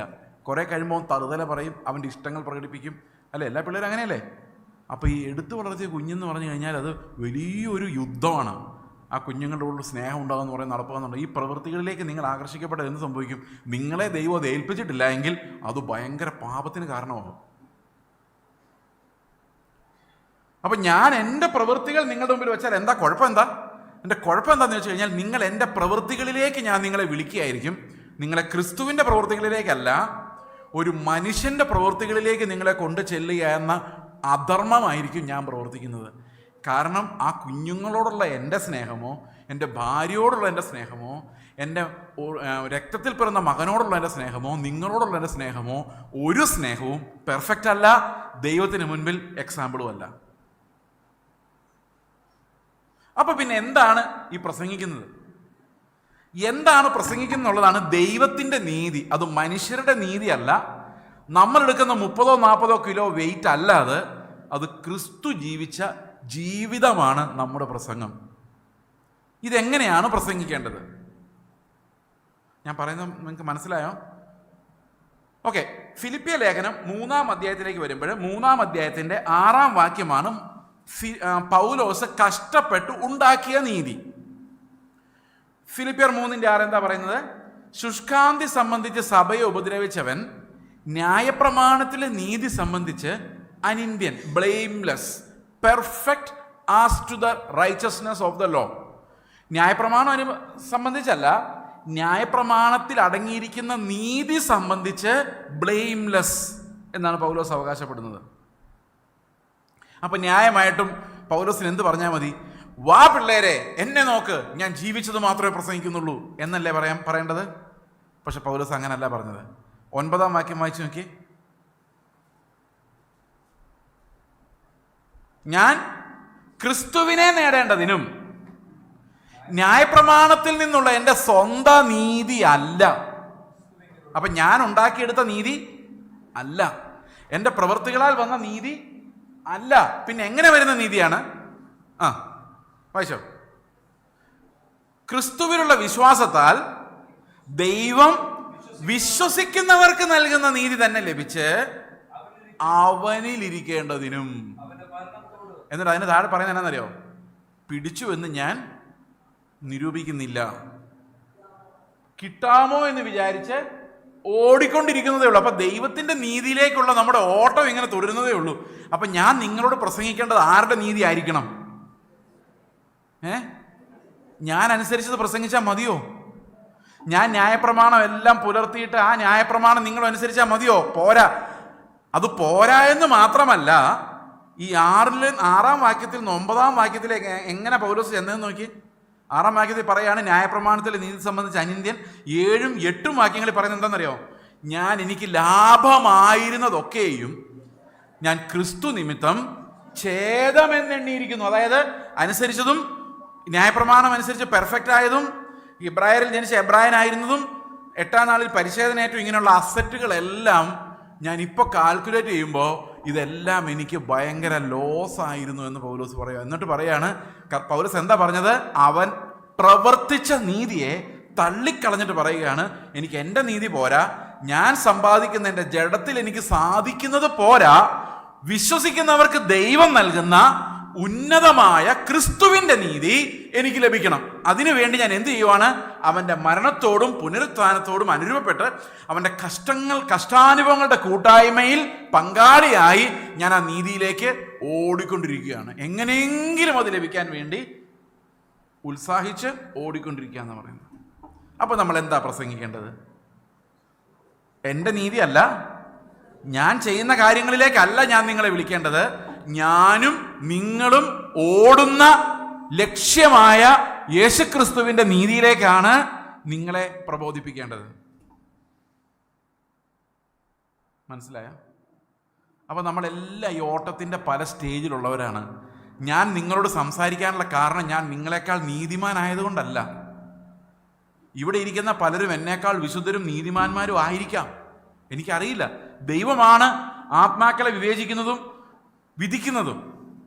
പക്ഷെ ഞാൻ നിങ്ങളോട് സംസാരിക്കുന്ന നിങ്ങളെക്കാൾ നീതിമാനോ വിശുദ്ധനായതുകൊണ്ടല്ല, ഉപദേഷ്ടാവിൻ്റെ കൃപാവരം ഉള്ളതുകൊണ്ടാണ്. ദൈവം എനിക്ക് തന്ന ഒരു കൃപാവരമാണ് ഞാൻ ഉപയോഗിക്കുന്നത്, അല്ലാതെ എൻ്റെ നീതി പ്രവൃത്തികളല്ല. മനസ്സിലായി ഞാൻ പറഞ്ഞത്? അപ്പോൾ വിശ്വാസത്താലുള്ള നീതി എന്ന് പറയുന്നത് അതെന്താണ് എന്ന് നമുക്ക് മനസ്സിലാക്കാം. ഈ താഴോട്ട് വരുമ്പോൾ റോമാലേഖനം 10-ാം അധ്യായത്തിലെ അവർ ദൈവത്തിന്റെ നീതി അറിയാതെ മനുഷ്യരുടെ നീതി സ്ഥാപിച്ചു. ഇന്ന് പ്രസംഗങ്ങളിൽ സംഭവിക്കുന്ന ഒരു വലിയൊരു പ്രശ്നം എന്ന് പറയുന്നത്, പ്രസംഗിക്കുന്ന ആളുകളെല്ലാം അവരവരുടെ നീതി സ്ഥാപിക്കുക. നല്ല പ്രസംഗക്കാരുടെ കാര്യം ഞാനീ പറയുന്നു. മറ്റേ നാളെ നിങ്ങൾക്ക് വിടുതലുണ്ടെന്ന് പറഞ്ഞ് നടക്കുന്ന ആൾക്കാരുടെ കാര്യമല്ല. അവർ പിന്നെ വേറൊരു ക്രിസ്തുവാണ്, ഇത് മറ്റൊരു ക്രിസ്തുവാണ്. അതേതാ? ഈ മനുഷ്യന്റെ നീതി. അപ്പോൾ പ്രസംഗകർ മുഴുവൻ, എന്നോട് ഒരാൾ പറഞ്ഞു, ഈ ഇൻട്രൊഡ്യൂസ് ചെയ്ത പറഞ്ഞു, ഈ മനുഷ്യൻ പ്രസംഗിക്കുക മാത്രമല്ല അതുപോലെ ജീവിക്കുകയും ചെയ്യുന്നയാളാണ്. ഞാൻ പറഞ്ഞു അതുപോലെ ജീവിക്കാൻ പറ്റുമായിരുന്നു, എന്നെ കർത്താവ് ഇപ്പം തന്നെ തേജസ്കരിച്ച് സ്വർഗത്തിലോട്ട് കൊണ്ടുപോകുമായിരുന്നു. ഇതൊരു വലിയ ഓട്ടക്കളവും പോരാട്ടവുമാണ്. നമ്മൾ വിശ്വസിക്കുന്നത് നമ്മുടെ ലൈഫിലേക്ക് ജീവനായ ജീവജല നദികളായി ഒഴുകുവാൻ ഒരു വലിയ പോരാട്ടം ഓരോ ദിവസവും കഴിക്കുന്നവരാണ് ഒരു വിശ്വാസി എന്ന് പറയുന്നത്. ഇപ്പം ക്രിസ്തുവിൻ്റെ ജീവൻ എന്നിൽ കാണപ്പെടേണ്ടതിന്, ഞാൻ ക്രിസ്തുവിൽ കാണപ്പെടേണ്ടതിന് ഞാൻ ഓടുന്ന ഒരു ഓട്ടത്തിൻ്റെ ഭാഗമാണ് ഇവിടെ നിങ്ങളോട് സംസാരിക്കുന്നത്. ഓക്കെയാണ്? സമാധാനമായോ? എവിടെ? അടുത്ത വാക്യം. വിശ്വസിക്കുന്ന ഏവനും നീതി ലഭിപ്പാൻ. അപ്പം നിങ്ങളിപ്പോൾ വിചാരിക്കുന്ന ഒരു കാര്യം എന്താണെന്നറിയാം, വിശ്വസിച്ചാൽ മതിയല്ലേ, അപ്പം ചുമ്മാ നടന്നാൽ മതിയല്ലേ എന്ന് ചിന്തിക്കുന്ന ആൾക്കാർ ഇതിനിടയിൽ ഇരിപ്പുണ്ടാവും, ചിലപ്പോൾ ഉണ്ടാവും. അതങ്ങനെയല്ല. അത് നമുക്ക് നോക്കാം അതെങ്ങനെയാണ്. വിശ്വസിക്കുന്ന ഏവനും നീതി ലഭിക്കാൻ ക്രിസ്തു ന്യായപ്രമാണത്തിൻ്റെ അവസാനമാകുന്നു. അടുത്ത വാക്യം. ന്യായപ്രമാണത്താരുടെ നീതി സംബന്ധിച്ച് ചെയ്ത മനുഷ്യൻ അതിനാൽ ജീവിക്കുമെന്ന് മോശ എഴുതിയിരിക്കുന്നുവല്ലോ. അപ്പോൾ മോശയുടെ ന്യായപ്രമാണമല്ല, ലോകത്തിലുള്ള എല്ലാ ന്യായപ്രമാണവും പ്രവൃത്തികളാലുള്ളതാണ്. ഇന്ത്യൻ പീനൽ കോഡ് പ്രവർത്തിക്കാനുള്ളതാണ്. സഭയുടെ നിയമങ്ങൾ നിങ്ങൾ എവിടെ എഴുതി വെച്ചിട്ടുണ്ടോ? സഭയുടെ നിയമങ്ങൾ, ബൈലോ ഏതാണ്ടൊക്കെ ഉണ്ടല്ലോ, അതൊക്കെ ധ്യാനിക്കാനുള്ളതല്ല. അതൊക്കെ എന്തിനുള്ളതാണ്? വായിച്ച് മനസ്സിലാക്കിയിട്ട് എക്സാം എഴുതാനുള്ളതല്ല, പ്രസംഗിക്കാനുള്ളതുമല്ല. അതെന്തിനുള്ളതാ?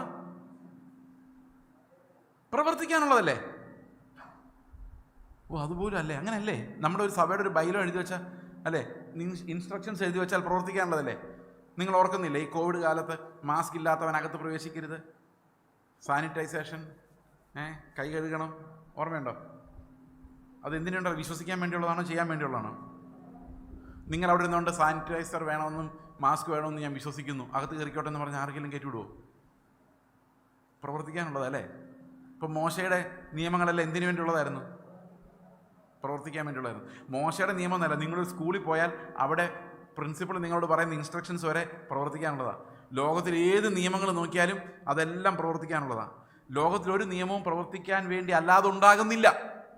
ഇന്ത്യൻ ശിക്ഷാ നിയമം പ്രവർത്തിക്കാനുള്ളതാ, ഇന്ത്യൻ ഭരണഘടന പ്രവർത്തിക്കാനുള്ളതാ, മോശയുടെ ന്യായപ്രമാണം അത് പ്രവൃത്തിയാൽ വെളിപ്പെടുന്ന, ലോകത്തിലുള്ള എല്ലാ നിയമങ്ങളും പ്രവൃത്തിയാൽ വെളിപ്പെടുന്ന.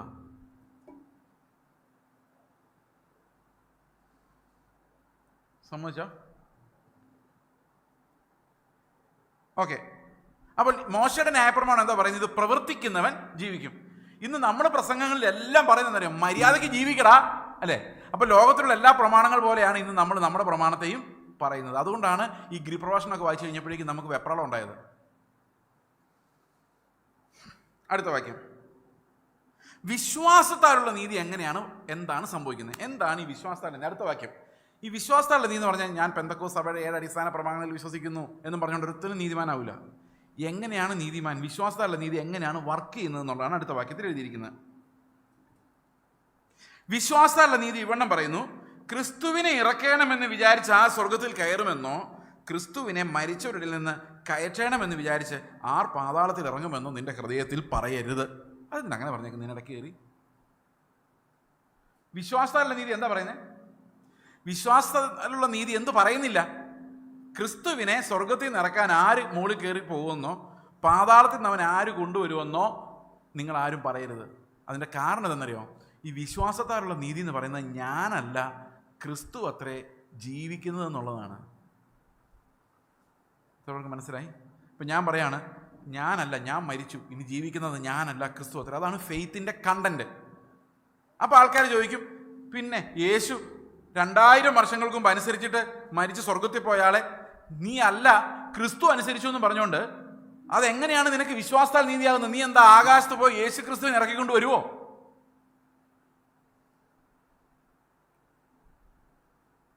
ചോദിക്കാമല്ലേ ന്യായമായിട്ടും? അവന്റെ നീതി, വിശ്വാസത്താൽ ആരുടെ നീതി വരുന്നതെന്ന് ഇത്ര നേരം നമ്മൾ പറഞ്ഞുകൊണ്ടിരുന്നേ? മനുഷ്യരുടെ നീതിയല്ല, ക്രിസ്തുവിന്റെ നീതി എന്ന് പറഞ്ഞു കഴിയുമ്പോഴേക്കും ആൾക്കാർ ചോദിക്കുന്നൊരു ചോദ്യമുണ്ട്, ക്രിസ്തുവിനെ നീ എന്താ ആകാശത്ത് നിന്ന് ഇറക്കിക്കൊണ്ട് വരുമോ? നീ അനുസരിച്ചാലല്ലേ പറ്റുള്ളൂ. അങ്ങനെ ചോദിക്കരുത്. അപ്പൊ ക്രിസ്തുവിനെ ഇറക്കിക്കൊണ്ട് വരാൻ നമ്മൾ എന്തെങ്കിലും ചെയ്യണോ? ക്രിസ്തുവിനെ ഇറക്കിക്കൊണ്ട് വരണോ യേശുവിന്റെ നീതി ഉണ്ടാകാൻ? വേണ്ട. ക്രിസ്തു എൻ്റെ നീതിയായി മാറാൻ ഞാൻ സ്വർഗത്തിൽ കയറി യേശുവിനെ ഇറക്കിക്കൊണ്ട് വരണ്ട, പാതാളത്തിൽ പോയി ഞാൻ യേശുവിനെ വിളിച്ചുകൊണ്ട് വരണ്ട, ഒന്നും ചെയ്യണ്ട. അതല്ല വിശ്വാസത്താലുള്ള നീതി. പിന്നെ എങ്ങനെയാണ് ക്രിസ്തുവിന്റെ നീതി നമുക്ക് വരുന്നത്? അടുത്ത വാക്യം പറയുകയാണ്, എന്നാൽ അത് എന്തു പറയുന്നു? വചനം നിനക്ക് സമീപമായി നിന്റെ വായിലും നിന്റെ ഹൃദയത്തിലും ഇരിക്കുന്നു. അപ്പൊ വിശ്വാസത്താലുള്ള നീതി എവിടെ ഇരിക്കുന്നത്? അത് വളരെ രസമല്ലേ? വിശ്വാസത്താലുള്ള നീതി എവിടെ ഇരിക്കുന്നത്? മോശയുടെ നീതി എവിടെ ഇരുന്നത്? നമ്മുടെ പ്രവൃത്തികളിലായിരുന്നത്. എന്നാൽ ക്രിസ്തുവിന്റെ നീതി എവിടെ ഇരിക്കുന്നത്? വായിലെന്തോ ഇരിക്കുന്നത്? അടുത്ത വാക്യം, അത് ഞങ്ങൾ പ്രസംഗിക്കുന്ന വിശ്വാസവചനം തന്നെ. അപ്പൊ വിശ്വാസവചനം എവിടെയൊക്കെ ഇരിക്കുന്നത്? എൻ്റെ വായിരിക്കുന്നൊന്നും കേട്ടിട്ടില്ലേ? അതാണോ വായിലെന്തോ ഇരിക്കുന്നത്? വിശ്വാസവചനം എന്ന് പറയുന്നത് വായിലിരിക്കുന്നത്. ഈ വായിലിരിക്കുന്ന വചനം എന്തുവാ? ഹൃദയത്തിലിരിക്കുന്ന വചനം എന്താ? അടുത്ത വാക്യം വായിച്ചോ, ഞാൻ വായിക്കാം, നിങ്ങൾക്ക് താമസമാണെങ്കിൽ. യേശുവിനെ കർത്താവെന്ന് വായി കൊണ്ടും. ഇപ്പൊ വായിലെന്തോ ഇരിക്കുന്നത്? എൻ്റെ കർത്താവ് ആരാണ്? ഈ കർത്താവ് എന്നുള്ളത് മനസ്സിലാക്കാൻ നമുക്ക് മലയാളം ഭാഷയുടെ സഹായം ഒന്ന് തേടാം. എന്നിട്ട് കർത്താവ് എന്നുള്ള യഥാർത്ഥ വാക്കിലേക്ക് നമുക്ക് വരാം. നമ്മൾ മലയാളം വ്യാകരണവും ഹിന്ദി വ്യാകരണവും ഇംഗ്ലീഷ് വ്യാകരണവും ഒക്കെ പഠിക്കാൻ നേരത്ത് എപ്പോഴും എഴുതുന്ന ഒരു സെൻറ്റൻസാണ്, പണ്ട് രാമ കിൽഡ് എ സ്നേക്ക്. ഓർമ്മയുണ്ടോ? രാമൻ പാമ്പിനെ കൊന്നു. ഓർമ്മയുണ്ടോ പഴയത്? പിന്നെ അവരാരൊക്കെയോ പ്രതിഷേധിച്ചിട്ട് ആ രാമൻ എടുത്ത് മാറ്റി വേറെ ആക്കി. പണ്ട് അങ്ങനെയായിരുന്നു. ഈ രാമനെ ചുമ്മാ എല്ലാത്തിനും പാമ്പിനെ കൊല്ലാൻ വേണ്ടി നിർത്തിയൊക്കെ ഒന്നും പറയും. അപ്പോൾ എന്നിട്ട് പറയും, രാമൻ്റെ നേരെ എഴുതിയിട്ട് പറയും സബ്ജക്റ്റ്. ഇംഗ്ലീഷിൽ പറയുമ്പോൾ സബ്ജക്റ്റ് എന്നാ, മലയാളത്തിൽ പറയുമ്പോൾ എന്തുവാ? കർത്താവ്. പാമ്പാരാ? ഓർമ്മയില്ല? കർമ്മം, ഒബ്ജക്റ്റ്. കൊന്നു എന്ന് പറയുന്നത് വെർബ്. ഓർമ്മയുണ്ടോ ചെറിയ ക്ലാസ്സിൽ പഠിപ്പിച്ചത്? ഓക്കെ. അപ്പൊ കർത്താവ് എന്ന് പറഞ്ഞാൽ, സബ്ജക്റ്റ് എന്ന് പറഞ്ഞാൽ അർത്ഥം എന്താ? ആരാണോ പ്രവൃത്തി ചെയ്യുന്നവൻ അവനാണ് സബ്ജക്റ്റ്, അല്ലേ? സമ്മതിച്ചോ? അപ്പൊ ഈ കർത്താവ് എന്നുള്ള വാക്കിന്റെ പുതിയ നിയമത്തിൽ അർത്ഥമായിട്ട് ചേർത്തെന്ന് പറഞ്ഞു നോക്കി. നമ്മുടെ ജീവിതത്തിൽ ഞാൻ പറയാണ്, ഞാനല്ല ക്രിസ്തു അത്രേ ജീവിക്കുന്നതെന്ന് പറയുമ്പം ഈ കർത്താവ് എനിക്ക് പകരക്കാരനായി വരുന്നതാണ് എൻ്റെ വായിലിരിക്കുന്ന കാര്യം, എൻ്റെ കൺഫെഷൻ. എന്താ എൻ്റെ കൺഫെഷൻ? ഫെയ്ത്ത് കൺഫെഷൻ എന്താണ്? It is no longer I but Christ is living in me. ഗലാത്യ ലേഖനം 2:20 വായിച്ചു നോക്കി. വിശ്വാസ ജീവിതം എന്താണെന്ന് അവിടെ എഴുതിയിട്ടുണ്ട്. വിശ്വാസ ജീവിതം വായിച്ചു നോക്കി. ഗലാത്യർ 2:20 മുഴുവൻ. അതിൻ്റെ ആദ്യ ഭാഗങ്ങൾ നമ്മളെപ്പോഴും പറയാറുണ്ട്, പക്ഷെ മുഴുവൻ വായിക്കാം. ഞാൻ ക്രിസ്തുവിനോട് കൂടെ ക്രൂശിക്കപ്പെട്ടിരിക്കുന്നു, ഇനി ജീവിക്കുന്നത് ഞാനല്ല, ക്രിസ്തു അത്രേ എന്നിൽ. അപ്പൊ ഈ ക്രിസ്തുവിനെ എവിടെ നിറക്കിക്കൊണ്ടു വന്നു? വായിലെ കൺഫെഷനാ. എന്താണ്? Jesus is my Lord. അവനാണ് എൻ്റെ കർത്താവ്. He is the one who decides. അവനാണ് തീരുമാനിക്കുന്നത്.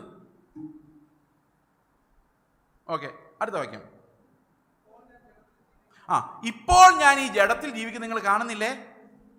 ജീവിക്കുന്നതോ എന്നെ സ്നേഹിച്ച് എനിക്ക് വേണ്ടി തന്നെത്താൻ ഏൽപ്പിച്ചു കൊടുത്ത ദൈവപുത്രങ്കലുള്ള വിശ്വാസത്താൽ അത്ര. അപ്പൊ വിശ്വാസ ജീവിതം എന്ന് പറഞ്ഞാൽ എന്തോ ആണ് സഹോദരങ്ങളെ. ഞങ്ങൾ മിഷണറി മിഷണറിമാരായിട്ട് പോയ സമയത്ത് ആൾക്കാർ എപ്പോഴും ചോദിക്കുന്ന ഒരു ചോദ്യം, നിങ്ങൾ എങ്ങനെയാണ് ജീവിക്കുന്നത്? അപ്പം ഞങ്ങൾ പറയും വിശ്വാസത്താലാണ്. ഈ വിശ്വാസ ജീവിതം എന്നുള്ളതിന് ഇന്നത്തെ ഡെഫിനേഷൻ എന്താണെന്നറിയോ? നിങ്ങൾ ആരെങ്കിലും മിഷണറിമാരായിട്ട് പോകുന്നുണ്ട്, ബ്രദറെ എല്ലാം വിശ്വാസത്താൽ ജീവിക്കണം കേട്ടോ എന്ന് പറഞ്ഞാൽ എന്താ അർത്ഥം?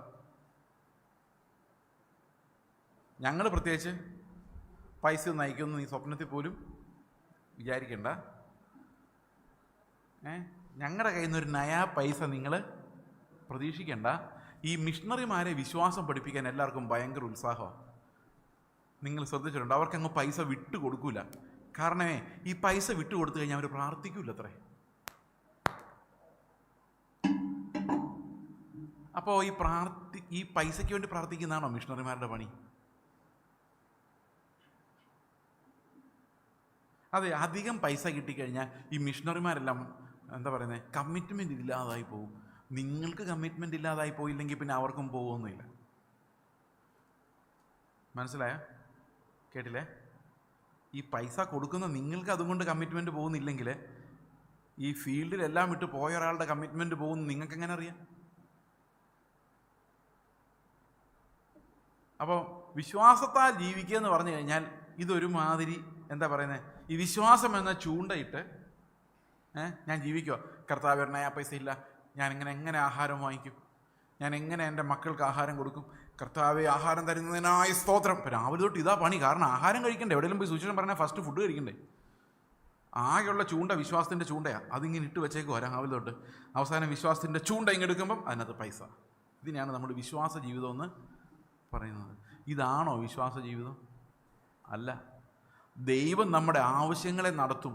അത് വിശ്വാസ ജീവിതം, ഈ അതിവിശുദ്ധ ക്രിസ്തീയ വിശ്വാസം അല്ല. അത് നമുക്ക് നമ്മുടെ അപ്പൻ്റെ മേലുള്ളൊരു ട്രസ്റ്റാണ്. അവൻ എന്നെ നടത്തിക്കോളൂ എന്നുള്ള കാര്യം. എൻ്റെ മകൻ വിശ്വസിച്ച് പ്രാപിക്കുന്നതല്ല രാവിലത്തെ ഇഡ്ഡലി. പിന്നെയോ അപ്പനത് നടത്തിക്കോളും എന്നുള്ളൊരു ട്രസ്റ്റ് മതി. മനസ്സിലാവുന്നുണ്ടോ ഞാൻ പറയുന്നത്? മനസ്സിലായില്ലേ? മനസ്സിലായില്ലെങ്കിൽ ഒന്നും കൂടെ വിശദീകരിക്കാം. എൻ്റെ മകൻ വന്ന് എന്നോട് ചോദിക്കുക, പപ്പ നാളെ രാവിലെ എനിക്ക് ബ്രേക്ക്ഫാസ്റ്റ് തരണേ. ഞാൻ പറയും തരാം അവിടെ. 5 മിനിറ്റ് കഴിഞ്ഞ് പിന്നെ വന്നു, പപ്പ എന്താണ്? നാളെ എനിക്ക് ബ്രേക്ക്ഫാസ്റ്റ് തരണം കേട്ടോ. തരാം അവിടെ. 1 മണിക്കൂർ കഴിഞ്ഞ് പിന്നെ, പപ്പ എന്നാ? നേരത്തെ പ്രാർത്ഥന ഞാൻ ഒരിക്കൽ കൂടി ചോദിക്കുന്നു, പപ്പ നാളത്തെ ബ്രേക്ക്ഫാസ്റ്റ് തരാതിരിക്കരുത്, തരുന്നതിനായി നന്ദി, നാളെ തന്നെ തരണം, രാവിലെ തന്നെ തരണം. തരാവിടാ. കുറേ കഴിഞ്ഞപ്പോൾ വീണ്ടും ഇങ്ങനെ ഒരു ദിവസം ഒരു 25 പ്രാവശ്യം ഇവൻ എന്നോട് നാളത്തെ ബ്രേക്ക്ഫാസ്റ്റ് എന്ന് പറയുന്നത് ഇവൻ എന്നെ വിശ്വാസം ഉണ്ടായിട്ടാണോ അതോ ഇല്ലാഞ്ഞിട്ടാണ്?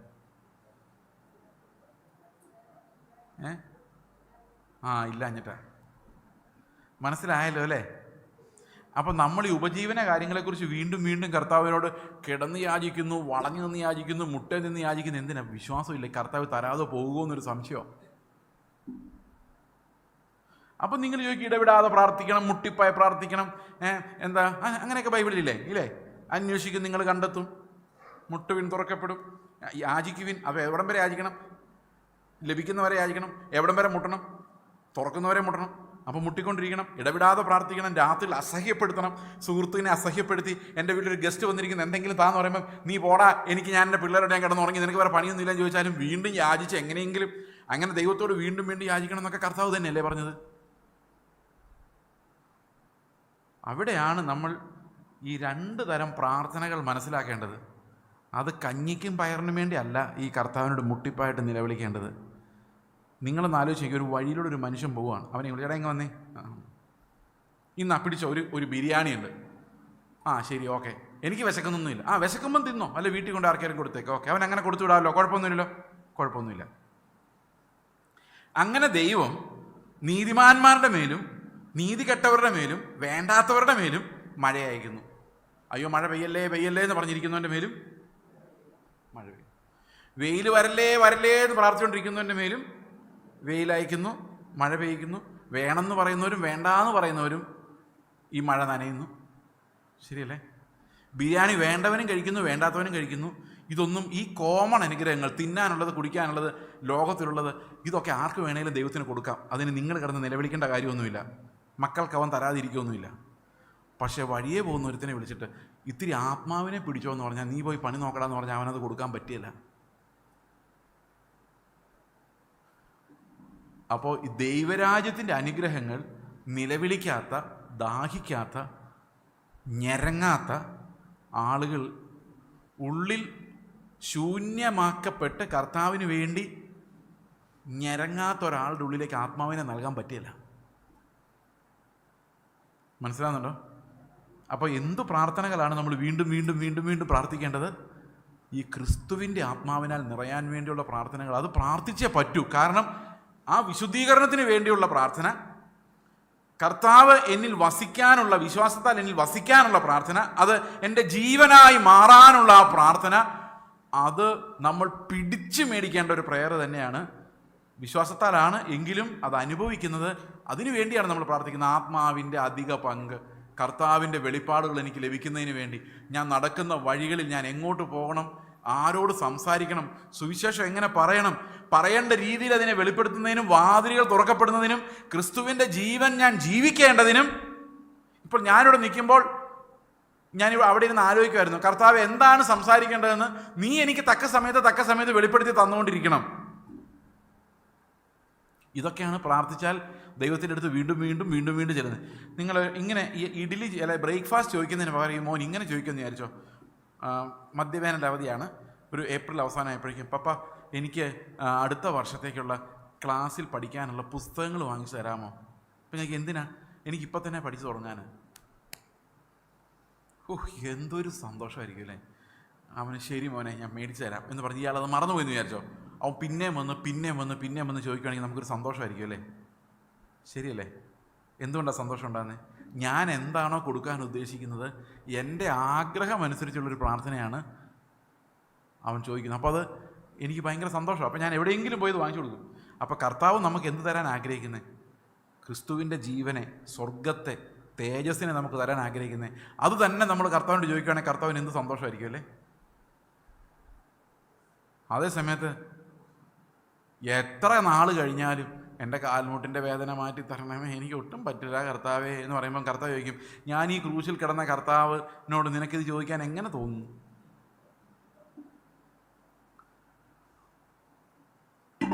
വിശ്വാസത്തിൻ്റെ ആദ്യ സമയത്തൊക്കെ ആകുമ്പം കർത്താവ് പറയും, കാലുവേദനയാണോ, ഇപ്പം മാറ്റിത്തരാം കേട്ടോ. ആ ഓർമ്മ വെച്ചാൽ നമ്മൾ പ്രായമാകുമ്പോഴും ചോദിക്കുന്നത്. പ്രായമാകുമ്പോൾ പറയും, കുറച്ചൊക്കെ നീ അനുഭവിക്കുക, സ്തോത്രം ചെയ്യ്, പഠിക്കുക. ഈ വേദനയെല്ലാം ഈ ലോകത്തുണ്ട്, ഇതിൻ്റെ എല്ലാം പുറകെ നടക്കേണ്ട. ഇത് എന്തായാലും ഏത് രോഗം മാറാൻ വേണ്ടി നിങ്ങൾ പ്രാർത്ഥിച്ചാലും കുറേ കഴിയുമ്പം നിങ്ങൾ ഏതെങ്കിലും ഒരു രോഗം വന്ന് മരിക്കും. പ്രാർത്ഥിച്ച് ക്യാൻസർ മാറ്റി, ഹാർട്ട് അറ്റാക്ക് മാറ്റി, ട്യൂമർ മാറ്റി, അവസാനം 125 വയസ്സായി, ഒരു പനി വന്നു, പ്രാർത്ഥിച്ചിട്ട് നടന്നില്ല, തട്ടിപ്പോവും. അപ്പോൾ ദൈവം സൗഖ്യം കൊടുക്കുകയാണെങ്കിൽ അപ്പോഴും സൗഖ്യം കൊടുക്കണ്ടേ? ആയുസ് തീരുമ്പം നമ്മൾ പോയേ പറ്റുള്ളൂ. അത് ഏത് പ്രായത്തിലാണേലും ശരിയല്ലേ? ഓക്കെ, നമുക്കത് അവിടെ നിർത്താം. ഞാൻ പറഞ്ഞു വന്നിത്രേ ഉള്ളൂ. വെറുതെ ഉപവാസ പ്രാർത്ഥന എടുത്ത് ആ വിഷയത്തിന് വിടുതൽ, ഈ വിഷയത്തിന് വിടുതൽ എന്ന് പറഞ്ഞ് സമയം കളയാതെ കർത്താവിൻ്റെ വരവെടുക്കാൻ പോയി ഒരുങ്ങാൻ വേണ്ടി പ്രാർത്ഥിക്കുക. ദൈവത്തിൻ്റെ ആത്മാവും കൃപാവരങ്ങളും എല്ലാം സഭയിൽ ഉണ്ടാകാൻ വേണ്ടി പ്രാർത്ഥിക്കുക. ദൈവം ഈ കൃപാവരങ്ങളിലൂടെ നിങ്ങളുടെ സഭയിലെ സഹോദരങ്ങളെ നയിച്ചെങ്കിലേ ഈ അടുത്ത ജനറേഷൻ നിലനിൽക്കുള്ളൂ. പാസ്റ്റർ വരും പോവും, ഇതാ കിടക്കുന്നു. 2-3 വർഷം കഴിയുമ്പോൾ ഈ പാസ്റ്റർ കാണുകയല്ല, വേറൊരു പാസ്റ്റർ വരും. പാസ്റ്റർമാർ വരും പോവും. ഇവിടെയുള്ള ജനങ്ങൾക്ക് എന്ത് കൃപാവരമുണ്ട്? സുവിശേഷക വരം എവിടെ പോയി? പ്രവചനവരം എവിടെ പോയി? ഉപദേഷ്ടാവിൻ്റെ വരം എവിടെ പോയി? ഇതെന്താ ഈ വിശ്വാസികൾക്ക് ഇപ്പം കിട്ടാത്തേ? എന്താ അതിനുവേണ്ടി ആരും പ്രാർത്ഥിക്കാത്തത്? അവിടെ നിൽക്കട്ടെ, നമുക്ക് നമ്മുടെ വിഷയത്തിലേക്ക് വരാം. 2 കാര്യങ്ങളാണ് ഈ വിശ്വാസത്തിൻ്റെ നീതിയിൽ പ്രധാനമായിട്ടും ഉള്ളത്. ഒന്ന്, യേശുക്രിസ്തുവാണ് എൻ്റെ കർത്താവ് എന്നുള്ള കൺഫെഷൻ, സമ്മതിച്ചോ? മറ്റൊന്ന്,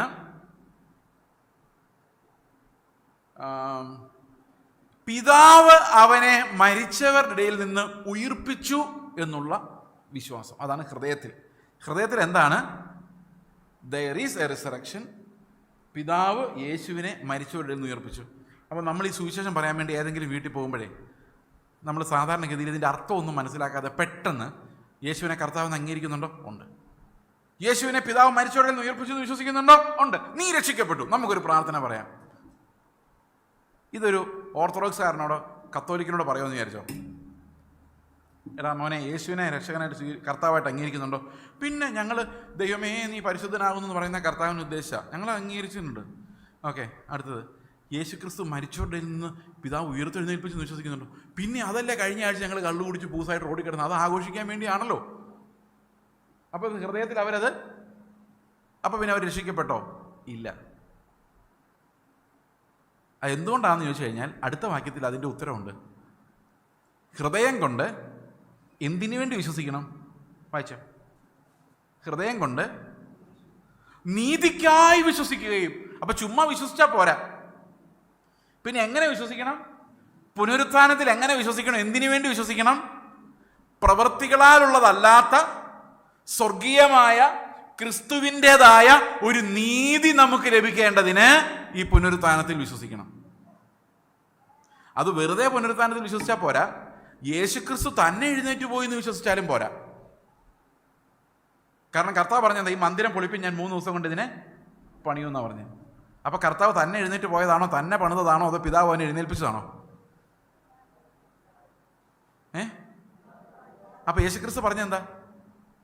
ഈ മന്ദിരം പൊളിപ്പിൻ ഞാൻ 3 ദിവസം കൊണ്ട് ഇതിനെ പണിയും. കർത്താവിന് ഈസി ആയിട്ട് എഴുന്നേറ്റ് പോകാമായിരുന്നു. മാത്രമല്ല കർത്താവ് ഇങ്ങനെ പറഞ്ഞിട്ടുണ്ട്, എൻ്റെ ജീവനെ വെക്കുവാനും എടുക്കുവാനും എനിക്ക്, വിട്ടുകൊടുക്കുവാനും എടുക്കുവാനും എനിക്ക് അധികാരമുണ്ട്. അപ്പൊ കർത്താവിന് വേണമെങ്കിൽ ഈസി ആയിട്ട് എന്ത് ചെയ്യാമായിരുന്നു? പുനരുദ്ധാനം ചെയ്തു പോകാമായിരുന്നു. പക്ഷെ ഇവിടെ നമ്മുടെ ഹൃദയത്തിൽ വിശ്വസിക്കേണ്ടത് എന്താ? യേശു തന്നെ എഴുന്നേറ്റ് പോയി എന്നല്ല വിശ്വസിക്കേണ്ടത്. പിന്നെ എന്താ വിശ്വസിക്കേണ്ടത്? പിതാവ് അവനെ മരിച്ചവരുടെ ഇടയിൽ നിന്ന് ഉയർപ്പിച്ചു എന്ന് ഹൃദയത്തിൽ വിശ്വസിക്കണം. എന്താണ് ആ വിശ്വാസത്തിൻ്റെ പ്രത്യേകത? ആ വിശ്വാസം കൊണ്ട് എന്താണ് സംഭവിക്കുന്നത്? ഞാൻ 2018 ഓഗസ്റ്റിലാണ് ഞാൻ ഇതിനു മുൻപ് ഇവിടെ വന്നത്. അന്ന് ഞാൻ ഇതിനൊരു ഇല്ലസ്ട്രേഷൻ നിങ്ങളോട് പറഞ്ഞായിരുന്നു. നിങ്ങൾ എത്ര പേർ ഓർക്കുന്നുണ്ടെന്ന് അറിയത്തില്ല, എങ്കിലും ഞാൻ പറയാം. അന്നുണ്ടായിരുന്നവരാണോ ഇന്നിവിടെ ഇരിക്കുന്നതെന്നും എനിക്കറിയത്തില്ല. എൻ്റെ ഓർമ്മയും നിങ്ങളുടെ ഓർമ്മയും ഒക്കെ ശരിയാ, കണക്കാണ്.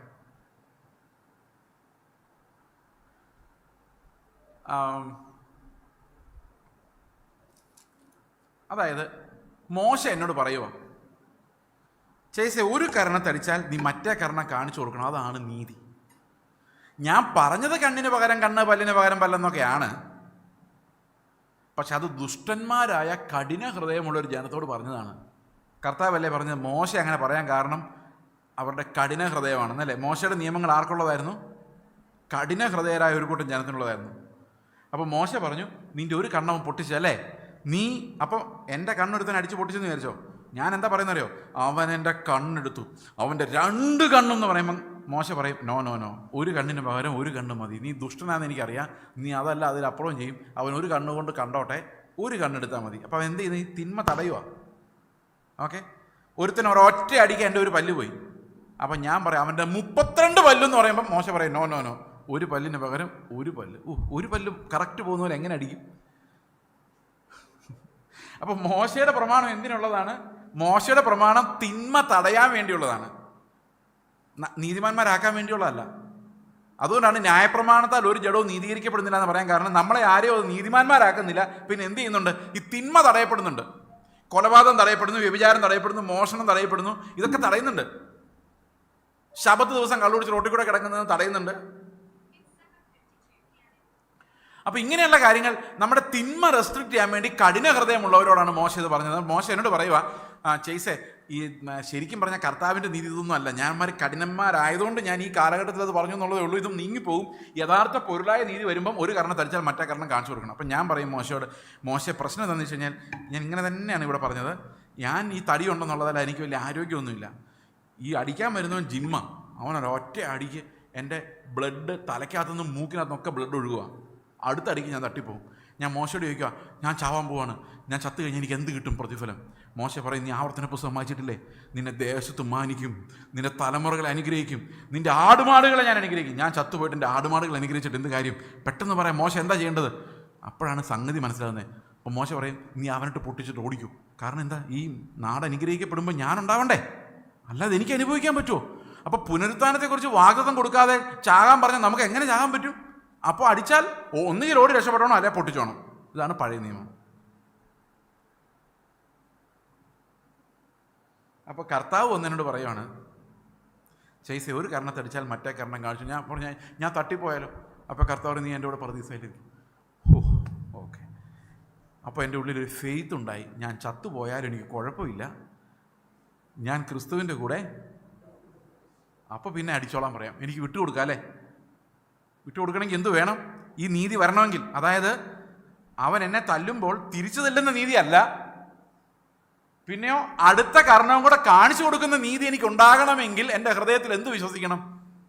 ഇപ്പൊ വിശ്വാസത്താലുള്ള നീതിയാണോ വലുത്, പ്രവൃത്തിയാലുള്ള നീതിയാണോ വലുത്? മനസ്സിലായി അല്ലേ? സ്തോത്രം. അപ്പൊ ഇനി നമ്മൾ നോക്കേണ്ടത് എങ്ങോട്ടാ? വിശ്വാസത്താൽ വരുന്നൊരു നീതിയിലേക്കാ. അല്ലാതെ പ്രവൃത്തികളാൽ നിങ്ങൾ എന്ത് കിലോ പൊക്കിയിട്ടും കാര്യമില്ല.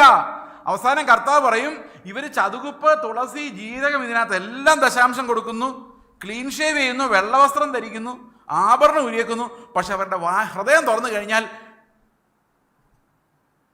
അത് വെള്ള തേച്ച എന്ത് ചെയ്യും? അതുകൊണ്ട് യാഗം, പഴയ നിയമത്തിൽ ഏറ്റവും വലിയ പ്രശ്നം എന്ന് പറഞ്ഞാൽ പ്രവൃത്തികളൊക്കെ ഓക്കെയാണ്, ഹൃദയത്തിനകത്ത് നോക്കരുത് ദൈവം. നോക്കിയാൽ എല്ലാം പോക്കായിരുന്നു. എന്നാൽ പുതിയ നിയമത്തിൽ ഏറ്റവും വലിയ ആശ്വാസം ഹൃദയത്തിനകത്ത് കർത്താവ് ഉള്ളതുകൊണ്ട് ഹൃദയം നോക്കിയ ദൈവം നമ്മളെ രക്ഷിക്കുന്നുള്ള നമ്മുടെ ആശ്വാസം. ഓക്കെ, ഇനി നമുക്ക് ഈ വിശ്വാസത്താലുള്ള നീതി എങ്ങനെയാണ് ദൈവം പഴയ നിയമം മുതൽ ഈ വെളിപ്പാട് വരെ സ്ഥാപിച്ചു വച്ചിരിക്കുന്ന ഒരൊറ്റ ഫെയ്ത്ത് വഴിയാണ്, വിശ്വാസത്തിൻ്റെ വഴി എന്ന് പറയുന്നത്. അത് പെട്ടെന്നൊരു ദിവസം പൗലോസ് പറഞ്ഞതല്ല. പൗലോസ് ഇത് വിശ്വാസത്താലുള്ള നീതിയാണെന്ന് മനസ്സിലാക്കി എടുക്കുമായിരുന്നു. പഴയ നിയമം വേറെ നിയമമൊന്നുമല്ല, അത് ഇത് തന്നെയാണ്. ഇപ്പം ഞാനിത് പറയുമ്പോൾ നിങ്ങൾക്ക് മനസ്സിലാവും. അപ്പോൾ പെട്ടെന്നൊരു ദിവസം ദൈവം അവൻ്റെ നീതി അങ്ങ് മാറ്റുമായിരുന്നില്ല. പഴയ നിയമത്തിൽ അത് മറഞ്ഞു കിടന്നു, വെളിപ്പെടുത്തപ്പെട്ടിട്ടില്ലായിരുന്നു. കാരണം എന്താ? പുനരുത്ഥാനത്തെക്കുറിച്ചുള്ള വാഗ്ദത്തം ഉണ്ടായിരുന്നില്ല, അതുകൊണ്ട് അത് വെളിപ്പെടുത്തപ്പെട്ടിട്ടില്ലായിരുന്നു. എന്നാൽ പൗലോസ് വന്ന് കണ്ടുപിടിക്കുന്നത് പഴയ നിയമത്തിൽ തന്നെ ഹിഡനായി കിടന്ന വിശ്വാസത്താലുള്ള നീതിയാണ്. പറയുന്നത് ദൈവത്തിൻ്റെ നീതി. അതെങ്ങനെ പൗലോസ് കണ്ടുപിടിച്ചെന്നറിയോ? എബ്രഹാം, വിശ്വാസികളുടെ പിതാവ് എന്ന് ദൈവം എബ്രഹാമിനെ വിളിച്ചു. മനസ്സിലായോ? അവൻ എങ്ങനെയാ വിശ്വാസികളുടെ പിതാവായത്? ഈ പുനരുത്ഥാനത്തിൽ വിശ്വസിച്ചിട്ടാണ്. ആണോ? പൗലോസ് പറയുന്നു അതെ. എബ്രഹാം എങ്ങനെയാണ് വിശ്വാസികളുടെ പിതാവായത്? റോമാലേഖനം 4-ാം അധ്യായത്തിന്റെ അവസാനത്തെ 2 വാക്യങ്ങൾ. എബ്രഹാം നീതിമാനായി ദൈവം അവനെ എണ്ണി, എന്നിട്ട് അതിന് താഴെ പറയുകയാണ്, നമ്മുടെ അതിക്രമങ്ങൾ നിമിത്തം മരണത്തിന് ഏൽപ്പിച്ചും. ഓക്കെ, 23-ാം വാക്യം, അവന് കണക്കിട്ടു. അതായത് എബ്രഹാമിന് കണക്കിട്ടു എന്ന് എഴുതിയിരിക്കുന്നത് അവനെ വിചാരിച്ച് മാത്രമല്ല, നമ്മെ വിചാരിച്ചും കൂടെ ആകുന്നു. നമ്മുടെ അതിക്രമങ്ങൾ നിമിത്തം മരണത്തിന് ഏൽപ്പിച്ചും നമ്മുടെ നീതീകരണത്തിനായി ഉയർപ്പിച്ചും ഇരിക്കുന്ന നമ്മുടെ കർത്താവായ യേശുവിനെ മരിച്ചവരിൽ നിന്ന് ഉയർപ്പിച്ചവനിൽ വിശ്വസിക്കുന്ന നമുക്കും കണക്കിടുവാൻ ഉള്ളത് തന്നെ. അപ്പൊ എബ്രഹാമിന് എങ്ങനെ നീതി കണക്കിട്ടു? പുനരുത്ഥാനത്തിൽ വിശ്വസിച്ചുകൊണ്ട് കണക്കിട്ടു. നമുക്കും അതേ വിശ്വാസം തന്നെ വന്നിരിക്കുന്നു. പുനരുത്ഥാനത്തിലുള്ള വിശ്വാസത്താൽ നമുക്കും നീതി കണക്കിട്ടു എന്ന് പറയുന്നു. മനസ്സിലായോ? ഇനി എബ്രഹാമിൻ്റെ ലൈഫ് നമുക്കൊന്ന് സൂക്ഷിച്ചു നോക്കാം. ഈ 4-ാം അധ്യായത്തിൽ പൗലോസ് പറയുന്നത് 1-ാം വാക്യം, 4-ാം അധ്യായം മുഴുവൻ എബ്രഹാമിൻ്റെ ലൈഫിനെ കുറിച്ചാണ്. ഈ എബ്രഹാമിൻ്റെ ലൈഫിനെ കുറിച്ച് പറയുന്നതിന് മുൻപ് നമുക്ക് ഈ 4-ാം അധ്യായം തുറന്നതിന് ഇരിക്കട്ടെ, വേറെ വാക്യങ്ങളിലേക്ക് പോകണ്ട. ഹാബേൽ തൊട്ട് നമുക്ക് തുടങ്ങാം. വിശ്വാസത്താലുള്ള നീതി. ഹാബേലും കായീനും ഓരോ യാഗം കഴിച്ചു. ഹാബേലിൻ്റെ യാഗത്തിൽ ദൈവം പ്രസാദിച്ചു, കായീൻ്റെ യാഗത്തിൽ ദൈവം പ്രസാദിച്ചില്ല. അപ്പോൾ ആദ്യമൊക്കെ ഞാൻ വിചാരിച്ചിരുന്നത് കായീന് ഫലങ്ങൾ കായ്കളൊക്കെ കൊടുത്തുകൊണ്ട് കർത്താവിന് ഇഷ്ടപ്പെട്ടില്ല, രക്തം കൊടുക്കാൻ പറ്റാഞ്ഞുകൊണ്ടാണ് കായീൻ്റെ യാഗം സ്വീകരിക്കാതിരുന്നതെന്നാണ്. ഒരർത്ഥത്തിൽ പറഞ്ഞാൽ പാപത്തിന് രക്തം തന്നെ വേണം. പക്ഷെ എന്നാൽ കായീൻ ഒരു കൃഷിക്കാരനായിരുന്നത് കൊണ്ട് അവൻ കുമ്പളങ്ങയും മത്തങ്ങയൊക്കെ കൊണ്ടുവിടുമ്പോൾ അവിടെ നിന്ന് എവിടെ നിന്നാണ് രക്തം? അവൻ്റെ കയ്യിൽ അതേ ഉള്ളൂ. ഹാബേലിൻ്റെ കയ്യിലോ അവൻ ആട്ടിടനായതുകൊണ്ട് ഒരു ആടിനെ അറക്കാൻ അവന് പറ്റും. അപ്പോൾ അവരവർക്കുള്ളതിൽ നിന്നാണല്ലോ കൊടുക്കേണ്ടത്. അപ്പം കായീൻ അതിനകത്ത് തെറ്റ് ചെയ്തു എന്ന് പറയാൻ പറ്റുമോ? പറ്റുകയില്ല. പിന്നെ എന്താണ് കായീനിലും അവൻ്റെ യാഗത്തിലും ദൈവം പ്രസാദിക്കാതിരുന്നെന്നറിയോ? അത് എബ്രായ ലേഖനത്തിലാണ് പറയുന്നത്. ഹാബേൽ വിശ്വാസത്താൽ കായീൻ്റേതിനേക്കാളും ശ്രേഷ്ഠമായ ഒരു യാഗം കഴിച്ചു. എന്തായിരുന്നു ഹാബേലിൻ്റെ വിശ്വാസം? നിങ്ങൾ എന്തെങ്കിലും കാണുന്നുണ്ടോ അവിടെ? ഓക്കെ, ഈ കായീൻ്റെ വിശ്വാസം എന്താണെന്ന് ഞാൻ നിങ്ങളോട് പറയാം. കായീൻ്റെ വിശ്വാസം എന്ന് പറഞ്ഞാൽ നമുക്കുള്ളതിൽ ഏറ്റവും ബെസ്റ്റ് ദൈവത്തിന് കൊടുക്കുക എന്നുള്ളതാണ്.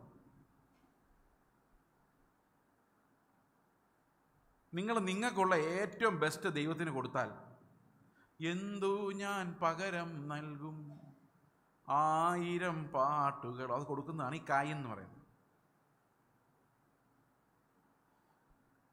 അങ്ങനെയല്ലേ പാട്ട്? പിന്നെ എന്തു ഞാൻ പകരം ദേശമെങ്ങും സുവിശേഷമായിട്ട് പോകും എന്ന് പറയുന്ന ആ ഒരു നമ്മുടെ ഒരു പ്രവൃത്തി ഉണ്ടല്ലോ, അത് ദൈവത്തിന് കൊടുക്കുന്നതിനാണ് നമ്മൾ എന്ത് പറയുന്നത്? നിങ്ങൾ സമ്മതിക്കല്ലേ? ഞാൻ ഒന്നുകൂടെ വേറൊരു എക്സാമ്പിൾ പറയാം. ഇവിടെ ഒരു ക്രൂസൈഡ് നടക്കുമെന്ന് വിചാരിച്ചോ. ഇപ്പോൾ ക്രൂസൈഡിൽ പ്രസംഗത്തിനിടയ്ക്ക് എന്നെ കൺവെൻഷൻ അടിക്കുമ്പോൾ ആൾക്കാർ പറയാറുണ്ട്, ഈ പ്രസംഗത്തിനിടയ്ക്ക് ഒരു ബ്രേക്ക് തരണമെന്ന്, പിരിക്കാൻ. ഏതായി സ്തോത്രശീലം. ഞാൻ പറഞ്ഞു ബ്രേക്ക് ഒന്നും വേണ്ട, നിങ്ങൾ എപ്പോഴെങ്കിലും പിരിച്ചാൽ മതി, എപ്പോഴാണ് പ്രസംഗിക്കേണ്ടത് എന്നോട് പറഞ്ഞു, ഇടയ്ക്ക് നിർത്താൻ പറയല്ലെന്ന് ഞാൻ പറയാറുണ്ട്. ഇപ്പം പിരിക്കുന്ന സമയത്ത് ഒരാൾ പറയാണ്, നിങ്ങളുടെ പേഴ്സ് എല്ലാവരും എടുക്ക്. ഇപ്പം എടുക്കണ്ട. എക്സാമ്പിളാണ്. പേഴ്സ് എടുത്തിട്ട് അതിനകത്ത് ഏറ്റവും വലിയ നോട്ട് എടുത്ത് കയ്യിൽ പിടിച്ചോ. നിങ്ങളുടെ അടുത്തോടെ ഈ ഭണ്ഡാരപ്പെട്ടി വരുമ്പോൾ, എന്താണ് പറയുന്നത്, സ്തോത്ര കാഴ്ച പാത്രം വരുമ്പം ആ ഏറ്റവും വലിയ നോട്ട് അതിനകത്ത് ഇടണം. അത് ദൈവം നിങ്ങൾ അനുഗ്രഹിക്കും. കേട്ടിട്ടുണ്ടോ ഇത്? ഏറ്റവും നല്ല നോട്ട് ഭണ്ഡാരത്തിൽ ഇടുന്നവനെയാണ് നമ്മൾ കായിൻ എന്ന് വിളിക്കുന്നത്.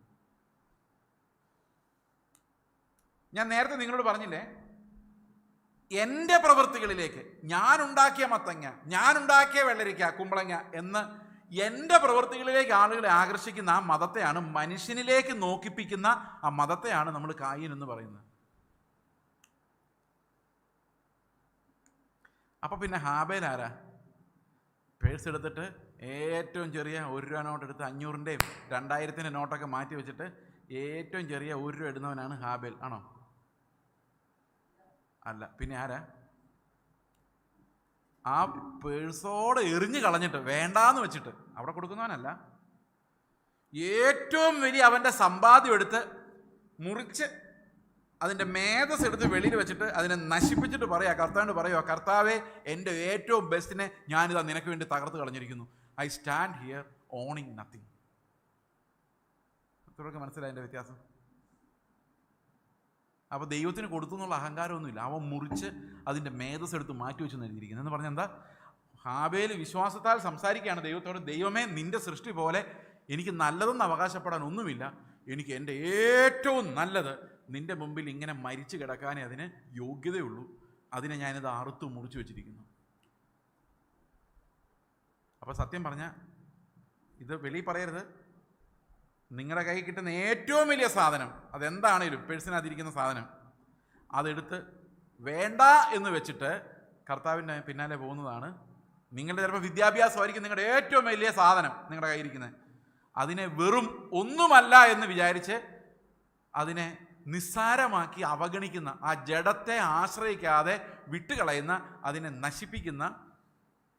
അതുകൊണ്ടാണ് കർത്താവ് ധനവാനായ മനുഷ്യനോട് പറഞ്ഞത്, നിനക്കുള്ളതെല്ലാം വിറ്റ് കൊണ്ട് ആ പൈസയായിട്ട് ഇങ്ങ് വാ എന്നല്ല പറഞ്ഞത്, അതെല്ലാം നീ ആർക്കെങ്കിലും കൊടുത്തിട്ട് നീ ഇങ്ങ് വരാനാണ് പറഞ്ഞല്ലേ?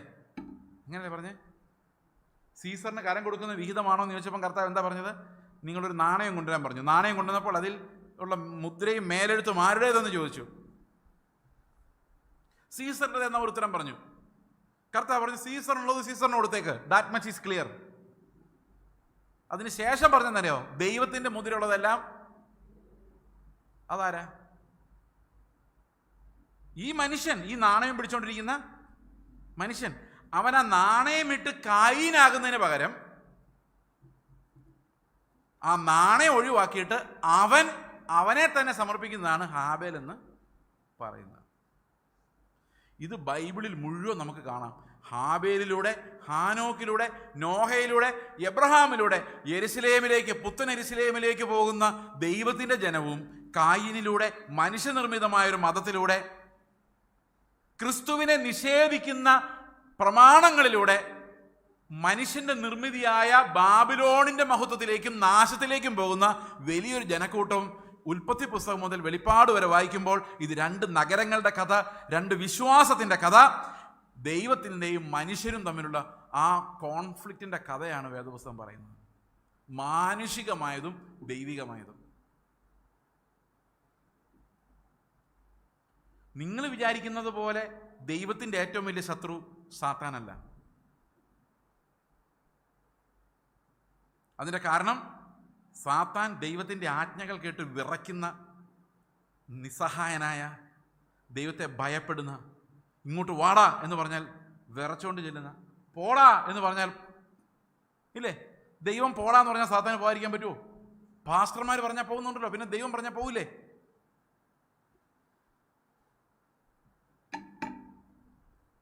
പത്രോസിനെ പരീക്ഷിക്കാൻ ദൈവത്തിൻ്റെ അടുത്ത് എന്നിട്ട് സാത്താൻ ചോദിക്കുക, ഒന്ന് പരീക്ഷിച്ചോട്ടെ.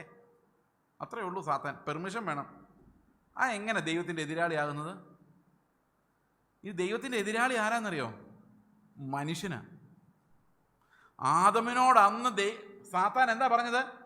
നീ ദൈവത്തിൻ്റെ രാജ്യത്തിൽ ജീവിക്കുന്നതിന് പകരം ഞാനൊരു രാജ്യം തുടങ്ങാൻ പോവാ, നീ അല്ല എന്നെ വണങ്ങണം എന്നല്ല പറഞ്ഞത്. നിങ്ങൾ ഓരോരുത്തരും ദൈവത്തെ പോലെ ആകാനാ പറഞ്ഞത്. മതം എന്ന് പറയുന്നത് മനുഷ്യൻ ദൈവത്തെ പോലെ ആകാനുള്ള പരിശ്രമമാണ്. ശരിയാണോ? ഇനി ബുദ്ധിയുള്ളവൻ മൃഗത്തിൻ്റെ സംഖ്യ ഗണിക്കട്ടെ. അത് പറ, പോരാ, അതിൻ്റെ ഒരു വാക്യം വിട്ടുപോയി. അതൊരു മനുഷ്യന്റെ സംഖ്യ അത്രേ. കണ്ടോ, അത് ഓർക്കാതെ പോയത് കണ്ടോ? ബുദ്ധിയുള്ളവൻ മൃഗത്തിന്റെ സംഖ്യ ഗണിക്കട്ടെ, അതൊരു മനുഷ്യന്റെ സംഖ്യ അത്രേ. അപ്പൊ ശരിക്കും അവസാന കാലത്ത് ദൈവത്തിന്റെ എതിരാളിയെ വെളിപ്പെട്ട് വരുന്നത് ആരായിരിക്കുള്ളൂ? അതെന്തുകൊണ്ടാണ് പറഞ്ഞതെന്നറിയോ? ഈ സാത്താൻ ഈ മനുഷ്യന്റെ മേൽ ഇത്ര ഇൻട്രസ്റ്റ് എന്താണെന്ന് വെച്ച് കഴിഞ്ഞാൽ, ദൈവത്തിന്റെ സ്വരൂപത്തിലും സദൃശ്യത്തിലും സൃഷ്ടിക്കപ്പെട്ട മനുഷ്യന് മാത്രമേ ദൈവത്തോട് സൗകര്യമില്ല എന്ന് പറയാനുള്ള ധൈര്യമുള്ളൂ. ലോകത്തിലെ കാറ്റും കടലും കരയും ആകാശവും ഭൂമിയും സൃഷ്ടി ചേതനവും സചേതനവും അചേതനവുമായ സകല സൃഷ്ടികളും ദൈവം പറയുന്നതനുസരിക്കും. ഭൂതങ്ങളെല്ലാം കർത്താവ് പറയുന്നതിൽ വിറയ്ക്കും. അവൻ ഈസിയായിട്ട് തീപ്പൊയ്കൾ തള്ളിടാവുന്നുള്ള ദൈവത്തിൻ്റെ അധികാരത്തിന് കീഴിലാണ്. നമ്മളും ദൈവത്തിൻ്റെ അധികാരത്തിന് കീഴിലാണെങ്കിലും കർത്താവ് ഇങ്ങോട്ട് വരാൻ പറഞ്ഞ് ഇപ്പം സൗകര്യമില്ല എന്ന് പറയാൻ കഴിയുന്ന ഒരേ ഒരു സൃഷ്ടി മനുഷ്യനാണ്. ആ മനുഷ്യൻ്റെ ഈ ഒരു സ്വഭാവത്തെയാണ് സാത്താൻ ഉപയോഗിക്കുന്നത്. അപ്പോൾ നമ്മൾ എപ്പോഴും കാണേണ്ട ശത്രു എന്ന് പറയുന്നത് നമ്മുടെ ഉള്ളിലുള്ള പഴയ മനുഷ്യനാണ്. ശത്രു ദൈവത്തിൻ്റെ ശത്രുക്കളായിരിക്കുമ്പോഴാണ് അവൻ പുത്രനെ നമുക്ക് അയച്ചതെന്ന് നമ്മൾ വീണ്ടെടുത്തത്. ആ ശത്രുവായ പഴയ മനുഷ്യനെ കാൽവരി ക്രൂശിൽ തറച്ചത്. ഇനി എബ്രഹാമിൻ്റെ ലൈഫിലേക്ക് വരാം. എബ്രഹാം എങ്ങനെയാണ് വിശ്വാസത്താൽ നീതീകരിക്കപ്പെട്ടത്? ഇത് ഈ റോമരുടെ 4 കടന്നു പോകണമെങ്കിൽ ഇത് ഭയങ്കര ഒരു ത്രില്ലിംഗ് ആയിട്ടുള്ളൊരു യാത്രയാണ്. നമ്മൾ വിശ്വസിച്ചുകൊണ്ടിരുന്ന പല കാര്യങ്ങളും തെറ്റാണെന്ന് ഈ റോമാലേഖനം 4-ാം അധ്യായം നമ്മൾ ശരിക്കും വായിച്ചാൽ മനസ്സിലാവും. 4-ാം അധ്യായത്തിൻ്റെ 1-ാം വാക്യം. എന്നാൽ നമ്മുടെ പൂർവ്വപിതാവ് എബ്രഹാം ജഡപ്രകാരം എന്തു പ്രാപിച്ചു എന്ന് പറയേണ്ടു. എബ്രഹാം പ്രവൃത്തികളാൽ നീതീകരിക്കപ്പെട്ടുവെങ്കിൽ അവനെ പ്രശംസിപ്പാൻ സംഗതിയുണ്ട്. അപ്പം എബ്രഹാം പ്രവൃത്തികളാലാണ് നീതീകരിക്കപ്പെട്ടതെങ്കിൽ അവന് പ്രശംസിക്കാൻ സ്വർഗത്തിൽ പോയിട്ടുണ്ട്. ഞാൻ അധ്വാനിച്ചു വന്നതാണ് എന്ന് പറയാം, വൈബ്രേഷനൊക്കെ കൊടുക്കാം. പക്ഷേ ദൈവസന്നിധിയിൽ ആ പരിപാടി ഒന്നും നടക്കുകയില്ല. അടുത്ത വാക്യം പറയുന്നത് എന്താണ്? ദൈവസന്നിധിയിൽ ഇല്ലതാനും. അടുത്ത വാക്യം തിരുവെഴുത്ത് എന്ത് പറയുന്നു? എബ്രഹാം ദൈവത്തെ വിശ്വസിച്ചു, അതവന് നീതിയായി കണക്കിട്ടു എന്ന് തന്നെ. അപ്പോൾ വിശ്വാസത്താലാണ് നീതി വന്നത്. ഇത് ഉൽപ്പത്തി പുസ്തകം 15:5-6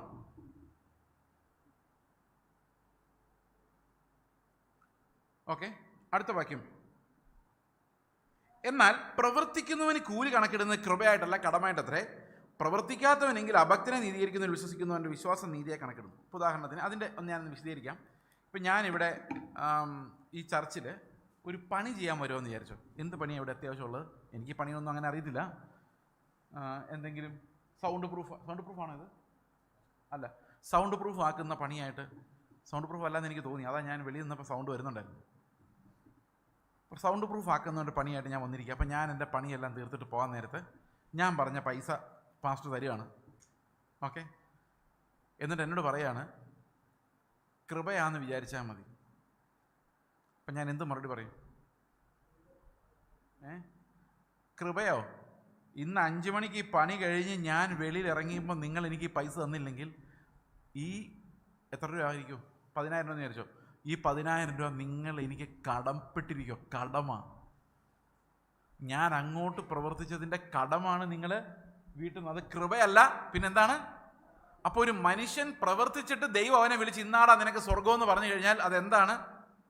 ദൈവം അവനോട് കടം വീട്ടുന്നതാണ്. കാരണം അവൻ പ്രവർത്തിച്ചല്ലോ. കൃപയല്ല.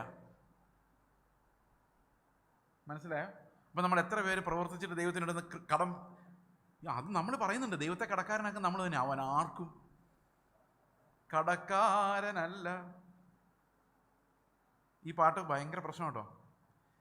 ഈ അവൻ ആർക്കും കടക്കാരനല്ലെന്ന് എന്തിനാ പറയുന്നതെന്നറിയോ? ഞാൻ അവന് വേണ്ടി കുറേ കഷ്ടപ്പെട്ടിട്ടുണ്ട് ചെറുപ്പത്തിലെ. ട്രാക്ട് എടുത്തുകൊണ്ട് നടന്നിട്ടുണ്ട്, പ്രസംഗിക്കാൻ നടന്നിട്ടുണ്ട്. അപ്പോൾ അവന് കുറേ കടം എന്നോടുണ്ട്. അവനത് തീർച്ചയായിട്ടും എന്നെ അനുഗ്രഹിച്ചത് വീട്ടും. കാരണം അവൻ അങ്ങനെ കടപ്പെട്ടിരിക്കില്ല. അപ്പോൾ എൻ്റെ കടം ദൈവം വീട്ടിക്കോളും. അപ്പോൾ ആർക്ക് കടപ്പെട്ടിരിക്കുക? സർവശക്തനായ സകലത്തെ സൃഷ്ടിച്ച ദൈവം ഈ പ്രസംഗിക്കാൻ എന്നെ ഇവിടെ നിർത്തിയതും വചനം എൻ്റെ വായിൽ തന്നതും വരെ വെറും കൃപയായിരിക്കെ ഞാൻ ഈ പ്രസംഗിച്ചതിൻ്റെ കണക്ക് പറഞ്ഞിട്ട് കർത്താവിനോട് പറയാണ്, എന്നോടുള്ള കടം വീട്ട് എനിക്ക് പൈസ തന്നെ എന്നെ അനുഗ്രഹിക്കുന്നു. അതാണ് ആ പാട്ട്.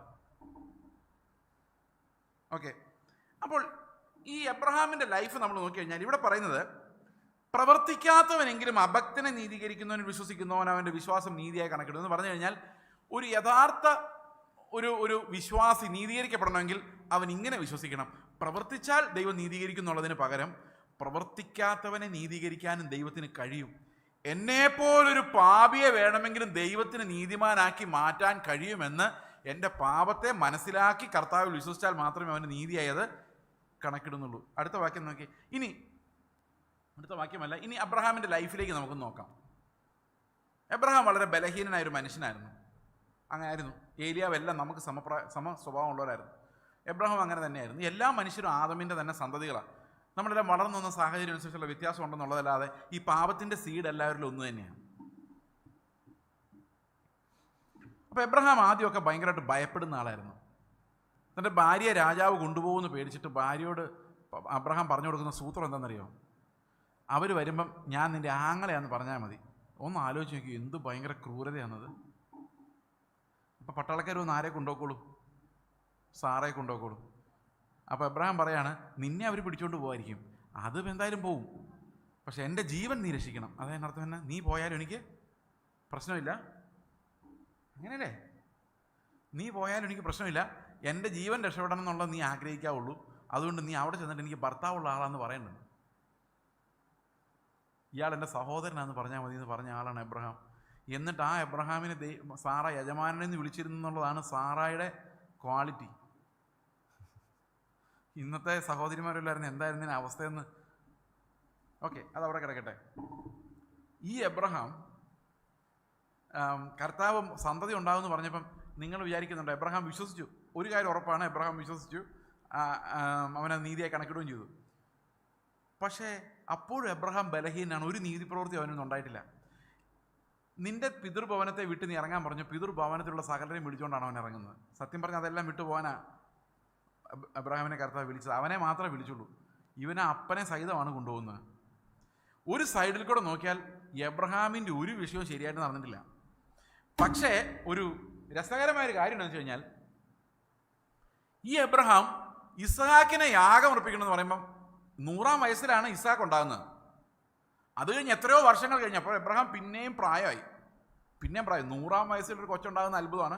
പ്രത്യേകിച്ച് സാറ വളരെ ഓൾഡായി, മരിക്കാറായി, കുഞ്ഞുണ്ടായി കുറേ നാളുകൾ കഴിഞ്ഞു. അപ്പോഴാണ് കർത്താവ് പറയുന്നത്, നീ ഇവനെ യാഗം കഴിക്കണം.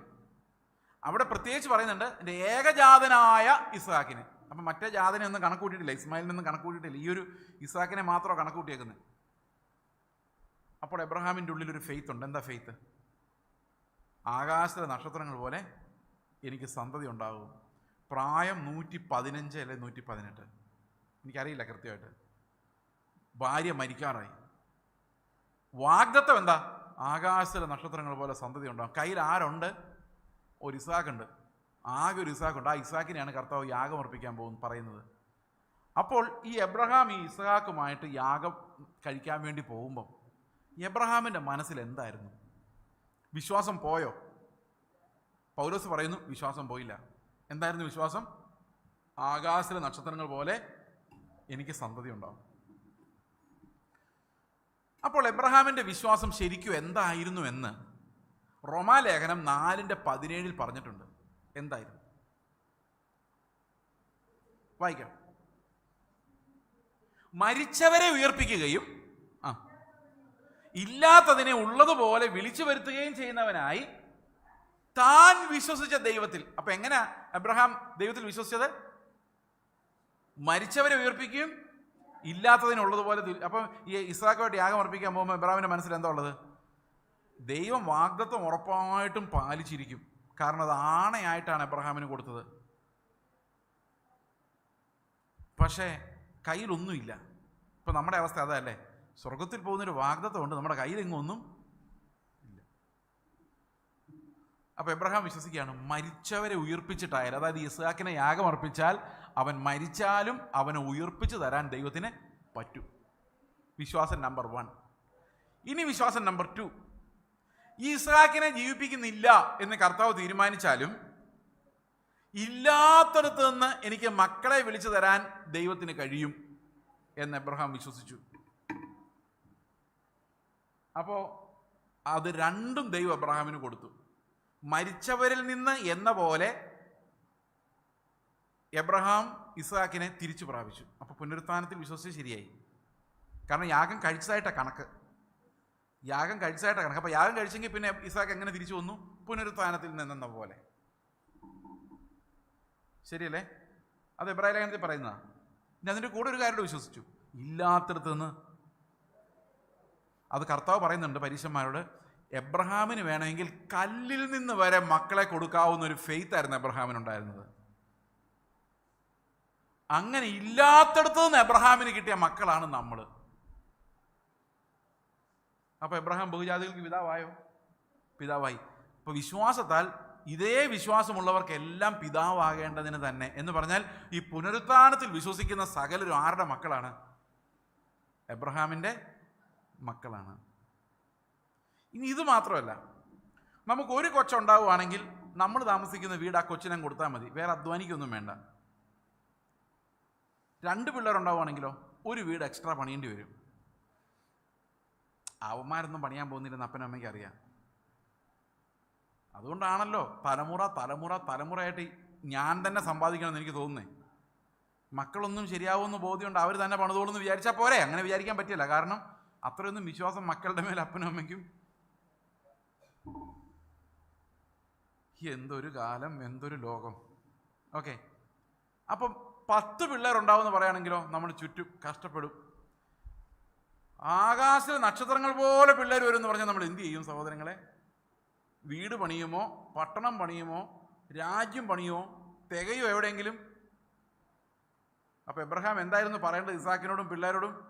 ഇസ്ഹാക്കിനോടും യാക്കോബിനോടും കൂടെ വസിക്കുമ്പോൾ എബ്രഹാം പറയേണ്ടിയിരുന്നത്, മക്കളെ നിങ്ങൾ വീട് പണിയാൻ നോക്കണ്ട, ഇവിടെ എങ്ങും ഇത് ഒതുങ്ങില്ല, ഇത് വലിയൊരു ജാതിയാണ്, അതുകൊണ്ട് നിങ്ങൾ പട്ടണങ്ങൾ പണിയണം, രാജ്യങ്ങൾ പണിയണം എന്ന് പറയുന്നതിന് പകരം എബ്രഹാം എന്താ പറഞ്ഞതെന്നറിയാം? ഇത്രയും പിള്ളേരെ ദൈവം ഇല്ലാത്തടത്തുനിന്ന് കൊണ്ട് തരുമെങ്കിൽ ദൈവം ശില്പിയായി പണിയുന്ന അടിസ്ഥാനമുള്ളൊരു നഗരവും കൂടെ അതിൻ്റെ കൂടെ കാണും. അതുകൊണ്ട് നമുക്ക് ടെൻറ്റ് മതി മക്കളെ എന്നവൻ കനാൻ ദേശത്ത് നിന്ന് പറഞ്ഞു.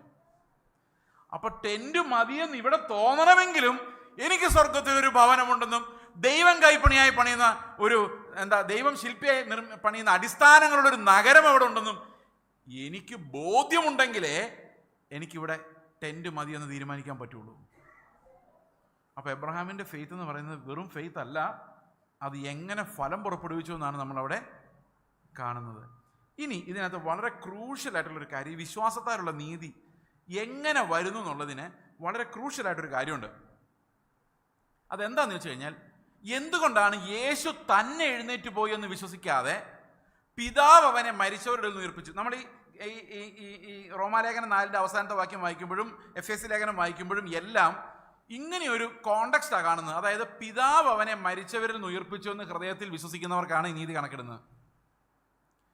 അതിൻ്റെ പ്രസക്തി എന്താണെന്നും കൂടെ നമ്മൾ ചിന്തിച്ചിട്ട് ഇന്നത്തെ സെഷൻ അവസാനിക്കും. നാളെ നമ്മൾ ഈ പ്രത്യാശയെക്കുറിച്ച് കൂടുതൽ ചിന്തിക്കുന്നതായിരിക്കും. ഓക്കെ, യേശു ക്രിസ്തുവിനെ കുറിച്ച് ഒരു ഭാഗം, എബ്രായ ലേഖനത്തിലുള്ളൊരു ഭാഗം 5-ാം അധ്യായത്തിൻ്റെ 7, 8, 9 അതിൽ 7-ാമത്തെ വാക്യം നമുക്കൊന്ന് വായിക്കാം. അതിങ്ങനെയാണ്: ക്രിസ്തു തൻ്റെ ഐഹിക ജീവിതകാലത്ത് തന്നെ മരണത്തിൽ നിന്ന് വിടുവിപ്പാൻ കഴിയുന്നവനോട് ഉറച്ച നിലവിളിയോടും കണ്ണുനീരോടും കൂടെ അപേക്ഷയും അഭയാചനയും കഴിക്കുകയും ഭയഭക്തി നിമിത്തം ഉത്തരം ലഭിക്കുകയും ചെയ്തു. ഓക്കെ, ബാക്കിയുള്ളത് പിന്നെ വായിക്കാം. അപ്പോൾ യേശു കർത്താവ് നിലവിളിച്ച് കരഞ്ഞു പ്രാർത്ഥിച്ചു, മരണത്തിൽ നിന്ന് എന്നെ രക്ഷിക്കണേ എന്ന് പ്രാർത്ഥിച്ചു. പിതാവ് അതിന് ഉത്തരവും നൽകി, മരണത്തിൽ നിന്ന് രക്ഷിച്ചു. എന്ത് മരണത്തിൽ നിന്നാണ്? പ്രാർത്ഥന കേട്ട് ഭയഭക്തി നിമിത്തം കർത്താവ് യേശുവിനെ പിതാവ് രക്ഷിച്ചത്.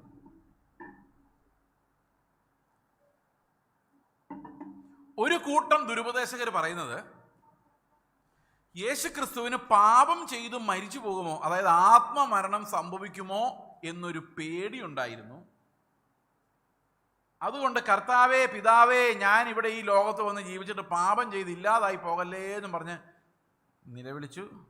കർത്താവ് അവനെ പാപത്തിൽ നിന്ന് വിടുവിച്ചു എന്ന് പറയുന്നവരുണ്ട്. സഹോദരങ്ങളെ, അത് തൃത്വത്തെക്കുറിച്ച് അറിവില്ലാത്തത് കൊണ്ടാണ്, യേശുവിൻ്റെ ദൈവത്വത്തെക്കുറിച്ച് അറിവില്ലാത്തത് കൊണ്ടാണ്. യേശുക്രിസ്തു ഈ ലോകത്ത് മനുഷ്യരൂപത്തിൽ വന്നുവെങ്കിലും അവൻ ദൈവം തന്നെ ആയതുകൊണ്ട്, ദൈവം അനന്യനായതുകൊണ്ടും നിത്യനായതുകൊണ്ടും ഈ സമയത്തിന് 33.5 വർഷം വന്ന് ഇല്ലാതാകാൻ ദൈവത്തിന് പറ്റുകയില്ല. അവൻ എന്നേക്കും നിത്യനായ ദൈവമാണ്. അവൻ ഇന്നും എന്നും ഉണ്ട്. മനസ്സിലാവുന്നുണ്ടോ? അപ്പോൾ ഇടയ്ക്ക് ഇല്ലാതാവാൻ പറ്റുമോ ദൈവത്തിന്? ഇല്ല. ദൈവത്തിന് പാപം ചെയ്യാൻ പറ്റുമോ? ഒരിക്കലും ചെയ്യാൻ പറ്റില്ല. ദൈവത്തിന് ആത്മമരണം സംഭവിക്കുമോ? ഒരിക്കലുമില്ല. അപ്പൊ പാപത്തിന്റെ ശിക്ഷ എങ്ങനെ കർത്താവ്, ആത്മമരണം സംഭവിക്കാതെ കർത്താവ് എങ്ങനെ നമ്മുടെ പാപത്തിന്റെ ശിക്ഷ ഏറ്റത്? എബ്രായ ലേഖനം പറയുന്നു, അവന്റെ ദേഹം എന്ന തിരശീല കീറി. ആ മരണം എന്ന് പറയുന്ന ഒരു ആടിനെ യാഗം അർപ്പിക്കുന്നത് പോലെ യേശുക്രിസ്തുവിന്റെ ശരീരമാണ് യാഗം. ശരീരയാഗത്താൽ എന്നാ പറയുന്നത് അല്ലെ. ഒരു ശരീരം യാഗത്തിനായി ഒരുക്കി വെച്ചിരുന്നു. എന്നിട്ട് മരിക്കുമ്പോൾ കർത്താവ് എന്താ ചെയ്യുന്നറിയോ? ആത്മമരണം അല്ല സംഭവിക്കുന്നത്. യേശുക്രിസ്തു അവൻ്റെ ആത്മാവിനെ പിതാവിൻ്റെ കയ്യിലേക്ക് ഏൽപ്പിക്കുകയോ ചെയ്തത് അല്ലേ. യേശുവിന് ആത്മമരണം സംഭവിച്ചോ? ഒരിക്കലുമില്ല. അവൻ്റെ ആത്മാവിനെ അവൻ എന്ത് ചെയ്തു? പിതാവിൻ്റെ കടുക്കിലേക്ക്. അവൻ്റെ ശരീരമാണ് യാഗമായത്. ആ നിർദോഷമായ നിഷ്കളങ്കമായ രക്തം മതിയായിരുന്നു നമ്മുടെ പാപങ്ങൾ പരിഹരിക്കാൻ. ഓക്കെ. അപ്പോൾ കർത്താവ് പ്രാർത്ഥിച്ച എന്ത് പ്രാർത്ഥനയാണ്? എന്തിനു വേണ്ടിയാണ്? ഏത് മരണത്തിൽ നിന്നാണ് കർത്താവ് വിടുവിക്കപ്പെട്ടത്? ശാരീരിക മരണമാണെങ്കിൽ അത് കർത്താവ് അനുഭവിച്ചു. കർത്താവ് പിതാവിന് പ്രാർത്ഥിച്ചത് എൻ്റെ ഹിതമല്ല നിന്റെ ഹിതം നിറവേറട്ടെ എന്ന് പറയുകയും പിതാവിൻ്റെ ഹിതം അവൻ നിറവേറ്റുകയും ചെയ്തു അല്ലേ. അപ്പം അതല്ല. പിന്നെ എന്ത് മരണമാണ്? ഈ വാക്യത്തിൻ്റെ തൊട്ടു മുമ്പ് പറഞ്ഞിരിക്കുന്ന വാക്യം എങ്ങനെയാന്ന് നോക്കിയേ. 5-ാം വാക്യം, അല്ല 6-ാം വാക്യം.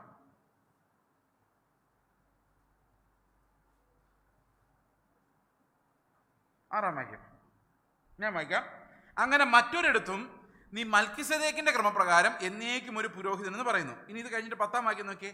മൽക്കിസേദേക്കിന്റെ ക്രമപ്രകാരം മഹാപുരോഹിതൻ എന്നുള്ള നാമം ദൈവത്താൽ ലഭിച്ചിരിക്കുന്നു. അപ്പോൾ യേശുക്രിസ്തു ശരിക്കും ഒരു പുരോഹിതനായി നിന്നുകൊണ്ടാണ് ഈ കരഞ്ഞത്. ഒരു പുരോഹിതൻ ആർക്ക് വേണ്ടിയാണ് കരയുന്നത്? ആർക്ക് വേണ്ടിയാണ് കരയുന്നത്? ജനങ്ങൾക്ക് വേണ്ടിയാണ് കരയുന്നത് അല്ലേ. ആണോ? അപ്പോൾ യേശുക്രിസ്തു എന്ന മഹാപുരോഹിതൻ എന്നെ മരണത്തിൽ നിന്ന് രക്ഷിക്കണേ എന്ന് ഒരു മഹാപുരോഹിതൻ ചെന്ന് സ്വന്തമായി യാഗമർപ്പിക്കാൻ പോകുമ്പം അവൻ എന്നെ മരണത്തിൽ നിന്ന് രക്ഷിക്കണേ എന്ന് പറയുമ്പോൾ ആർക്ക് വേണ്ടിയാണോ യാഗം അർപ്പിക്കുന്നത് അവർക്ക് വേണ്ടിയല്ലേ കർത്താവ് കരയുന്നത്? മനസ്സിലായോ? അപ്പോൾ ഇവിടുത്തെ പ്രശ്നം എന്താണെന്ന് വെച്ച് കഴിഞ്ഞാൽ, യേശു ക്രിസ്തുവിൽ ദൈവം നമ്മളെ തിരഞ്ഞെടുത്തു. കർത്താവ് കാൽവരി ക്രൂശിൽ മരിക്കുമ്പം നമ്മളും അവൻ്റെ കൂടെ മരിച്ചു അല്ലേ. അത് ഞാൻ പണ്ട് പറഞ്ഞതാണ്. ഓർമ്മയുണ്ടോയെന്ന് അറിയാൻ മേല. ഓർമ്മയില്ലെങ്കിൽ ഇവിടെ പ്രസംഗിച്ച കാര്യങ്ങൾ തന്നെയാണ് യൂട്യൂബിൽ ഏറ്റവും കൂടുതൽ കറങ്ങി നടക്കുന്നത്. നിങ്ങൾ അത് തന്നെ കേട്ടാലും മതി. അതിനകത്ത് പറയുന്നുണ്ട് യേശു കർത്താവ് മരിച്ചപ്പോൾ നമ്മൾ അവൻ്റെ കൂടെ മരിച്ചു. ഇനി എഴുന്നേൽക്കുമ്പോൾ എന്ത് സംഭവിക്കണം? നമ്മളെല്ലാവരും അവൻ്റെ കൂടെ. നമ്മുടെ ഷേപ്പ് എങ്ങനെയുണ്ട്? നമ്മൾ സ്വർഗത്തിൽ കൊണ്ടുപോകാൻ കൊള്ളാമോ? കൊള്ളുകയില്ല. അപ്പോൾ പിതാവ് പുത്രനെ എഴുന്നേൽപ്പിക്കുവാണെങ്കിൽ അതിനർത്ഥം എന്താ? ചെയ്സ് എന്ന് പറയുന്ന ഈ പാപിക്ക് വേണ്ടി യേശുക്രിസ്തു അർപ്പിച്ച യാഗം പിതാവ് അംഗീകരിച്ചു എന്നതിൻ്റെ അർത്ഥം. അംഗീകരിച്ചെങ്കിൽ ഞാൻ രക്ഷപ്പെട്ടു. കാരണം എന്താ? മഹാപുരോഹിതൻ ചെയ്സിന് വേണ്ടി പ്രാർത്ഥിച്ചതും യാഗമർപ്പിച്ചതും മരിച്ചതും എല്ലാം പിതാവ് എന്ത് ചെയ്തു? അംഗീകരിച്ചിട്ട് പറഞ്ഞു, നിന്റെ യാഗം ഞാൻ സ്വീകരിച്ചിരിക്കുന്നു, നീ എഴുന്നേറ്റോ. അപ്പം അതിനർത്ഥം എന്താ? അവനിൽ വസിക്കുന്ന അതേ ആത്മാവ് എൻ്റെ ഉള്ളിലുള്ളത് കൊണ്ട് എൻ്റെ പാപങ്ങൾ ക്ഷമിക്കപ്പെടുകയും എനിക്ക് വേണ്ടി മഹാപുരോഹിതൻ അവൻ്റെ ദേഹം എന്ന തിരശ്ശീല കീറി അർപ്പിച്ച യാഗം പിതാവ് സ്വീകരിക്കുകയും ചെയ്തു. ഞാൻ അങ്ങനെ നിത്യ ജീവന് അർഹനായി തീർന്നു. ഇതാണ് എൻ്റെ ഫെയ്ത്ത് എന്ന് പറയുന്നത്. അപ്പോൾ യേശുവിനെ പിതാവ് എഴുന്നേൽപ്പിച്ചെന്ന് പറഞ്ഞാൽ എന്താ അർത്ഥം? എനിക്ക് വേണ്ടി അവൻ കഴിച്ച യാഗത്തെ പിതാവ് അംഗീകരിച്ചു. ഏലിയാവ് യാഗം കഴിച്ചപ്പോൾ സ്വർഗത്തിൽ നിന്ന് തീ ഇറങ്ങി എന്ന് പറഞ്ഞാൽ ഏലിയാവ് എന്തിനു വേണ്ടിയാണ് യാഗം കഴിച്ചത്? ദൈവം അംഗീകരിച്ചു. യേശുക്രിസ്തു മരിച്ചപ്പോൾ അവനെ പിതാവ് എഴുന്നേൽപ്പിച്ചു എന്ന് പറയുമ്പോൾ യേശുക്രിസ്തു ആർക്കു വേണ്ടിയാണോ മരിച്ചത് അവരെല്ലാവരും രക്ഷപ്പെട്ടു. ഇന്നൊരു വലിയ ചോദ്യമുണ്ട്, ഞാൻ അതിനകത്തുണ്ടായിരുന്നു എന്ന് എങ്ങനെ അറിയും? അറിയണമെന്ന് ആഗ്രഹമുണ്ടോ? യേശു കർത്താവ് യാഗം അർപ്പിച്ചത് എനിക്ക് വേണ്ടിയും കൂടെ ആണോ? എങ്ങനെ അറിയാം? ലോകത്തിലുള്ള എല്ലാവരും എന്തായാലും രക്ഷിക്കപ്പെടാൻ പോകുന്നില്ലല്ലോ. കുറെ പേര് നരകത്തിലോട്ട് പോയി കഴിഞ്ഞു. ഈ കർത്താവിൻ്റെ യാഗത്തിൽ എന്നെ വിശുദ്ധീകരിക്കാനുള്ള എൻ്റെ പേര് ആ യേശുവിൻ്റെ യാഗത്തിനകത്തുണ്ടായിരുന്നോ? ഞാനുണ്ടായിരുന്നോ? നമുക്ക് ആ യേശുവിൻ്റെ പ്രാർത്ഥനാ ലിസ്റ്റും കൂടെ ഒന്ന് പരീക്ഷിച്ചിട്ട് സമാധാനമായിട്ട് വീട്ടിൽ പോയി കിടന്നുറങ്ങാം. ഓക്കെ, നമുക്ക് എല്ലാവർക്കും ഉപവാസ പ്രാർത്ഥനയിൽ എല്ലാവർക്കും ഓരോ പ്രാർത്ഥന ലിസ്റ്റ് കാണും അല്ലേ? പ്രാർത്ഥന ലിസ്റ്റിൽ കുറേ വിഷയങ്ങൾ കാണും. അപ്പോൾ യേശു കർത്താവ് മഹാപുരോഹിതനായിട്ട് പ്രാർത്ഥിക്കുവാണെന്ന് വിചാരിച്ചു പിതാവിൻ്റെ അടുത്ത് എന്നിട്ട്. അപ്പോൾ യേശു ക്രിസ്തു പിതാവിൻ്റെ അടുത്ത് ഒരു പ്രാർത്ഥന ലിസ്റ്റ് കൊടുക്കുന്നുണ്ട്. നിങ്ങൾ ആ ലിസ്റ്റ് കണ്ടിട്ടുണ്ടോ? അതിനകത്ത് നിങ്ങളുടെ പേരുണ്ടോ എന്ന് പരിശോധിച്ച് ആ പേര് നിങ്ങൾ കാണുവാണെങ്കിൽ സമാധാനമായിട്ട് വീട്ടിൽ പോകാൻ പറ്റുമല്ലോ. ഉറപ്പല്ലേ? ഉറപ്പ് വരുന്നത് എങ്ങനെയാണെന്നായി പറയുന്നത്? അവൻ്റെ മഹാപൗരോഹിത്യത്തിൽ നിന്നാണ് ഈ ഉറപ്പ് വരുന്നത്. ഓക്കെ, നമുക്ക് നോക്കാം. യേശു ക്രിസ്തുവിൻ്റെ പ്രാർത്ഥനയിൽ എൻ്റെ പേരുണ്ടോ? മഹാപുരോഹിത പ്രാർത്ഥനയിൽ അതാണ് പ്രധാനം. അതായത് യാഗമർപ്പിക്കാൻ പോകുന്നതിന് മുമ്പ് അവൻ നടത്തുന്ന മഹാപുരോഹിത പ്രാർത്ഥനയിൽ എൻ്റെ പേര് കർത്താവ് ഉൾപ്പെടുത്തിയിട്ടുണ്ടോ? ഉണ്ടെങ്കിൽ സമാധാനമല്ലേ? ഓക്കെ, ഇത് കാണാൻ ആ പ്രാർത്ഥന ലിസ്റ്റ് ഞാനൊന്ന് കാണിച്ചു തരാം. പേര് പെട്ടെന്ന് നോക്കണേ, വേറെ ആരുടെയും പേര് നിങ്ങൾക്ക് കാണാൻ പറ്റില്ല, നിങ്ങളുടെ പേര് മാത്രമേ കാണാൻ പറ്റുള്ളൂ. പെട്ടെന്നുണ്ടോ എന്ന് നോക്കണം. യോഹന്നാൻ്റെ സുവിശേഷം 17-ാം അധ്യായത്തിൻ്റെ 9-ാം വാക്യം വായിച്ചോ. പെട്ടെന്ന് വായിച്ചോ, പെട്ടെന്ന് നോക്കണം, അതാ സമയം പോയി.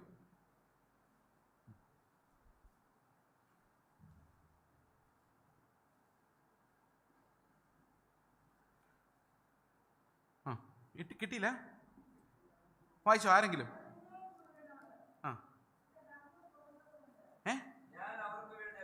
ഞാൻ അവർക്ക് വേണ്ടി അപേക്ഷിക്കുന്നു. യോഹന്നാൻ 17:9 ഞാൻ അവർക്ക് വേണ്ടി അപേക്ഷിക്കുന്നു, ലോകത്തിന് വേണ്ടി അല്ല. കണ്ടോ? അപ്പോൾ ലോകത്തിന് മുഴുവൻ ആൾക്കാരുടെ പേരില്ല ഈ മഹാപുരോഹിത പ്രാർത്ഥനയിൽ. അവർക്ക് വേണ്ടി എന്ന് പറയുമ്പോൾ കുറച്ച് പേർക്ക് വേണ്ടിയുള്ളൂ. അതിനകത്ത് നമ്മളുണ്ടെന്നുള്ളതാണ് പ്രശ്നം. അടുത്ത വാക്യം, നീ എനിക്ക് തന്നിട്ടുള്ളവർ നിനക്കുള്ളവരായതുകൊണ്ട് അവർക്ക് വേണ്ടി അത്രേ ഞാൻ അപേക്ഷിക്കുന്നു. അപ്പം നിങ്ങളുണ്ടോ അതിനകത്ത്? ആർക്കറിയാം? ആ ലിസ്റ്റിൽ നിന്ന് എന്തായാലും നമ്മൾ ആരുമില്ല. കാരണം അത് കർത്താവ് അവൻ്റെ ആ 11 ശിഷ്യന്മാരെ കുറിച്ചാണ് പറയുന്നത്. ഇനി 20-ാമത്തെ വാക്യം വായിച്ചു. ഇവർക്ക് വേണ്ടി മാത്രമല്ല,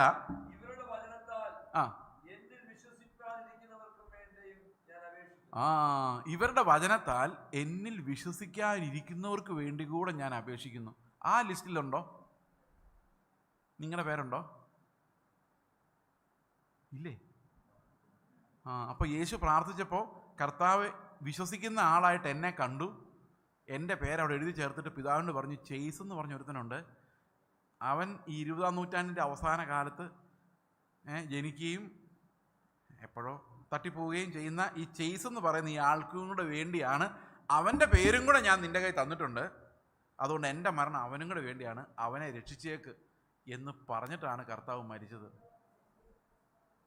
എന്ത് ഭയങ്കരമല്ലേ ഇത്! ഇതിപ്പോൾ തന്നെ നിങ്ങൾ മറന്നു പോകുന്നുള്ള എൻ്റെ പേടി.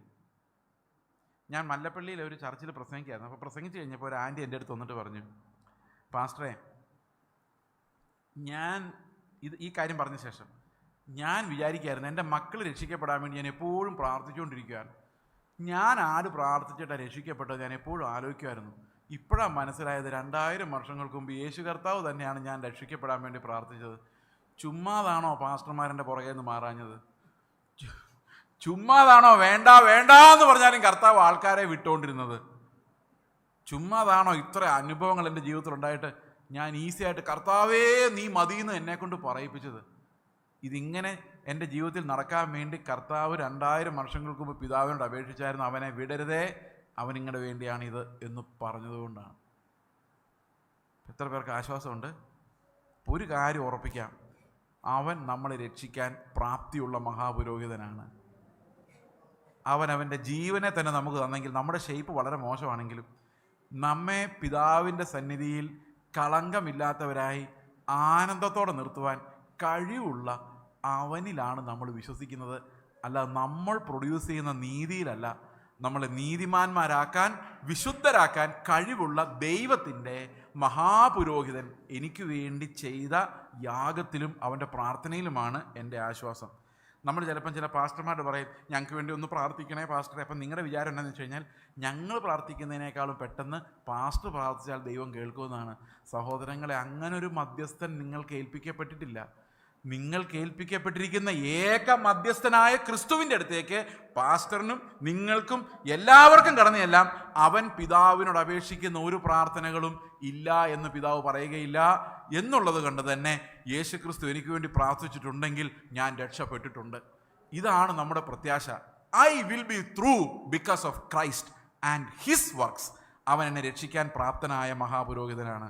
ഓക്കെ, നിങ്ങൾക്ക് സ്വസ്ഥമായി ഈ രക്ഷ, മഹാപുരോഹിതനിലൂടെ ലഭിക്കുന്ന വാഗ്ദത്തങ്ങൾ, വാഗ്ദത്തത്തിലൂടെ ഉറച്ചു കിട്ടുന്ന പ്രത്യാശ, പ്രത്യാശയിലൂടെ ലഭിക്കുന്ന സ്വഭാവം, ട്രാൻസ്ഫോർമേഷനിൽ നിന്ന് ലഭിക്കുന്ന വിശുദ്ധീകരണം, ഇത് ഈ സ്പിരിച്വൽ യാത്രയുടെ ഒരു പ്രോഗ്രസിൻ്റെ ഭാഗമാണ്. നമ്മൾ അടുത്ത ദിവസം ഇതിനെക്കുറിച്ച് കൂടുതലായിട്ട് കാണുന്നതായിരിക്കും. ദൈവം നിങ്ങളെല്ലാവരും അനുഗ്രഹിക്കട്ടെ.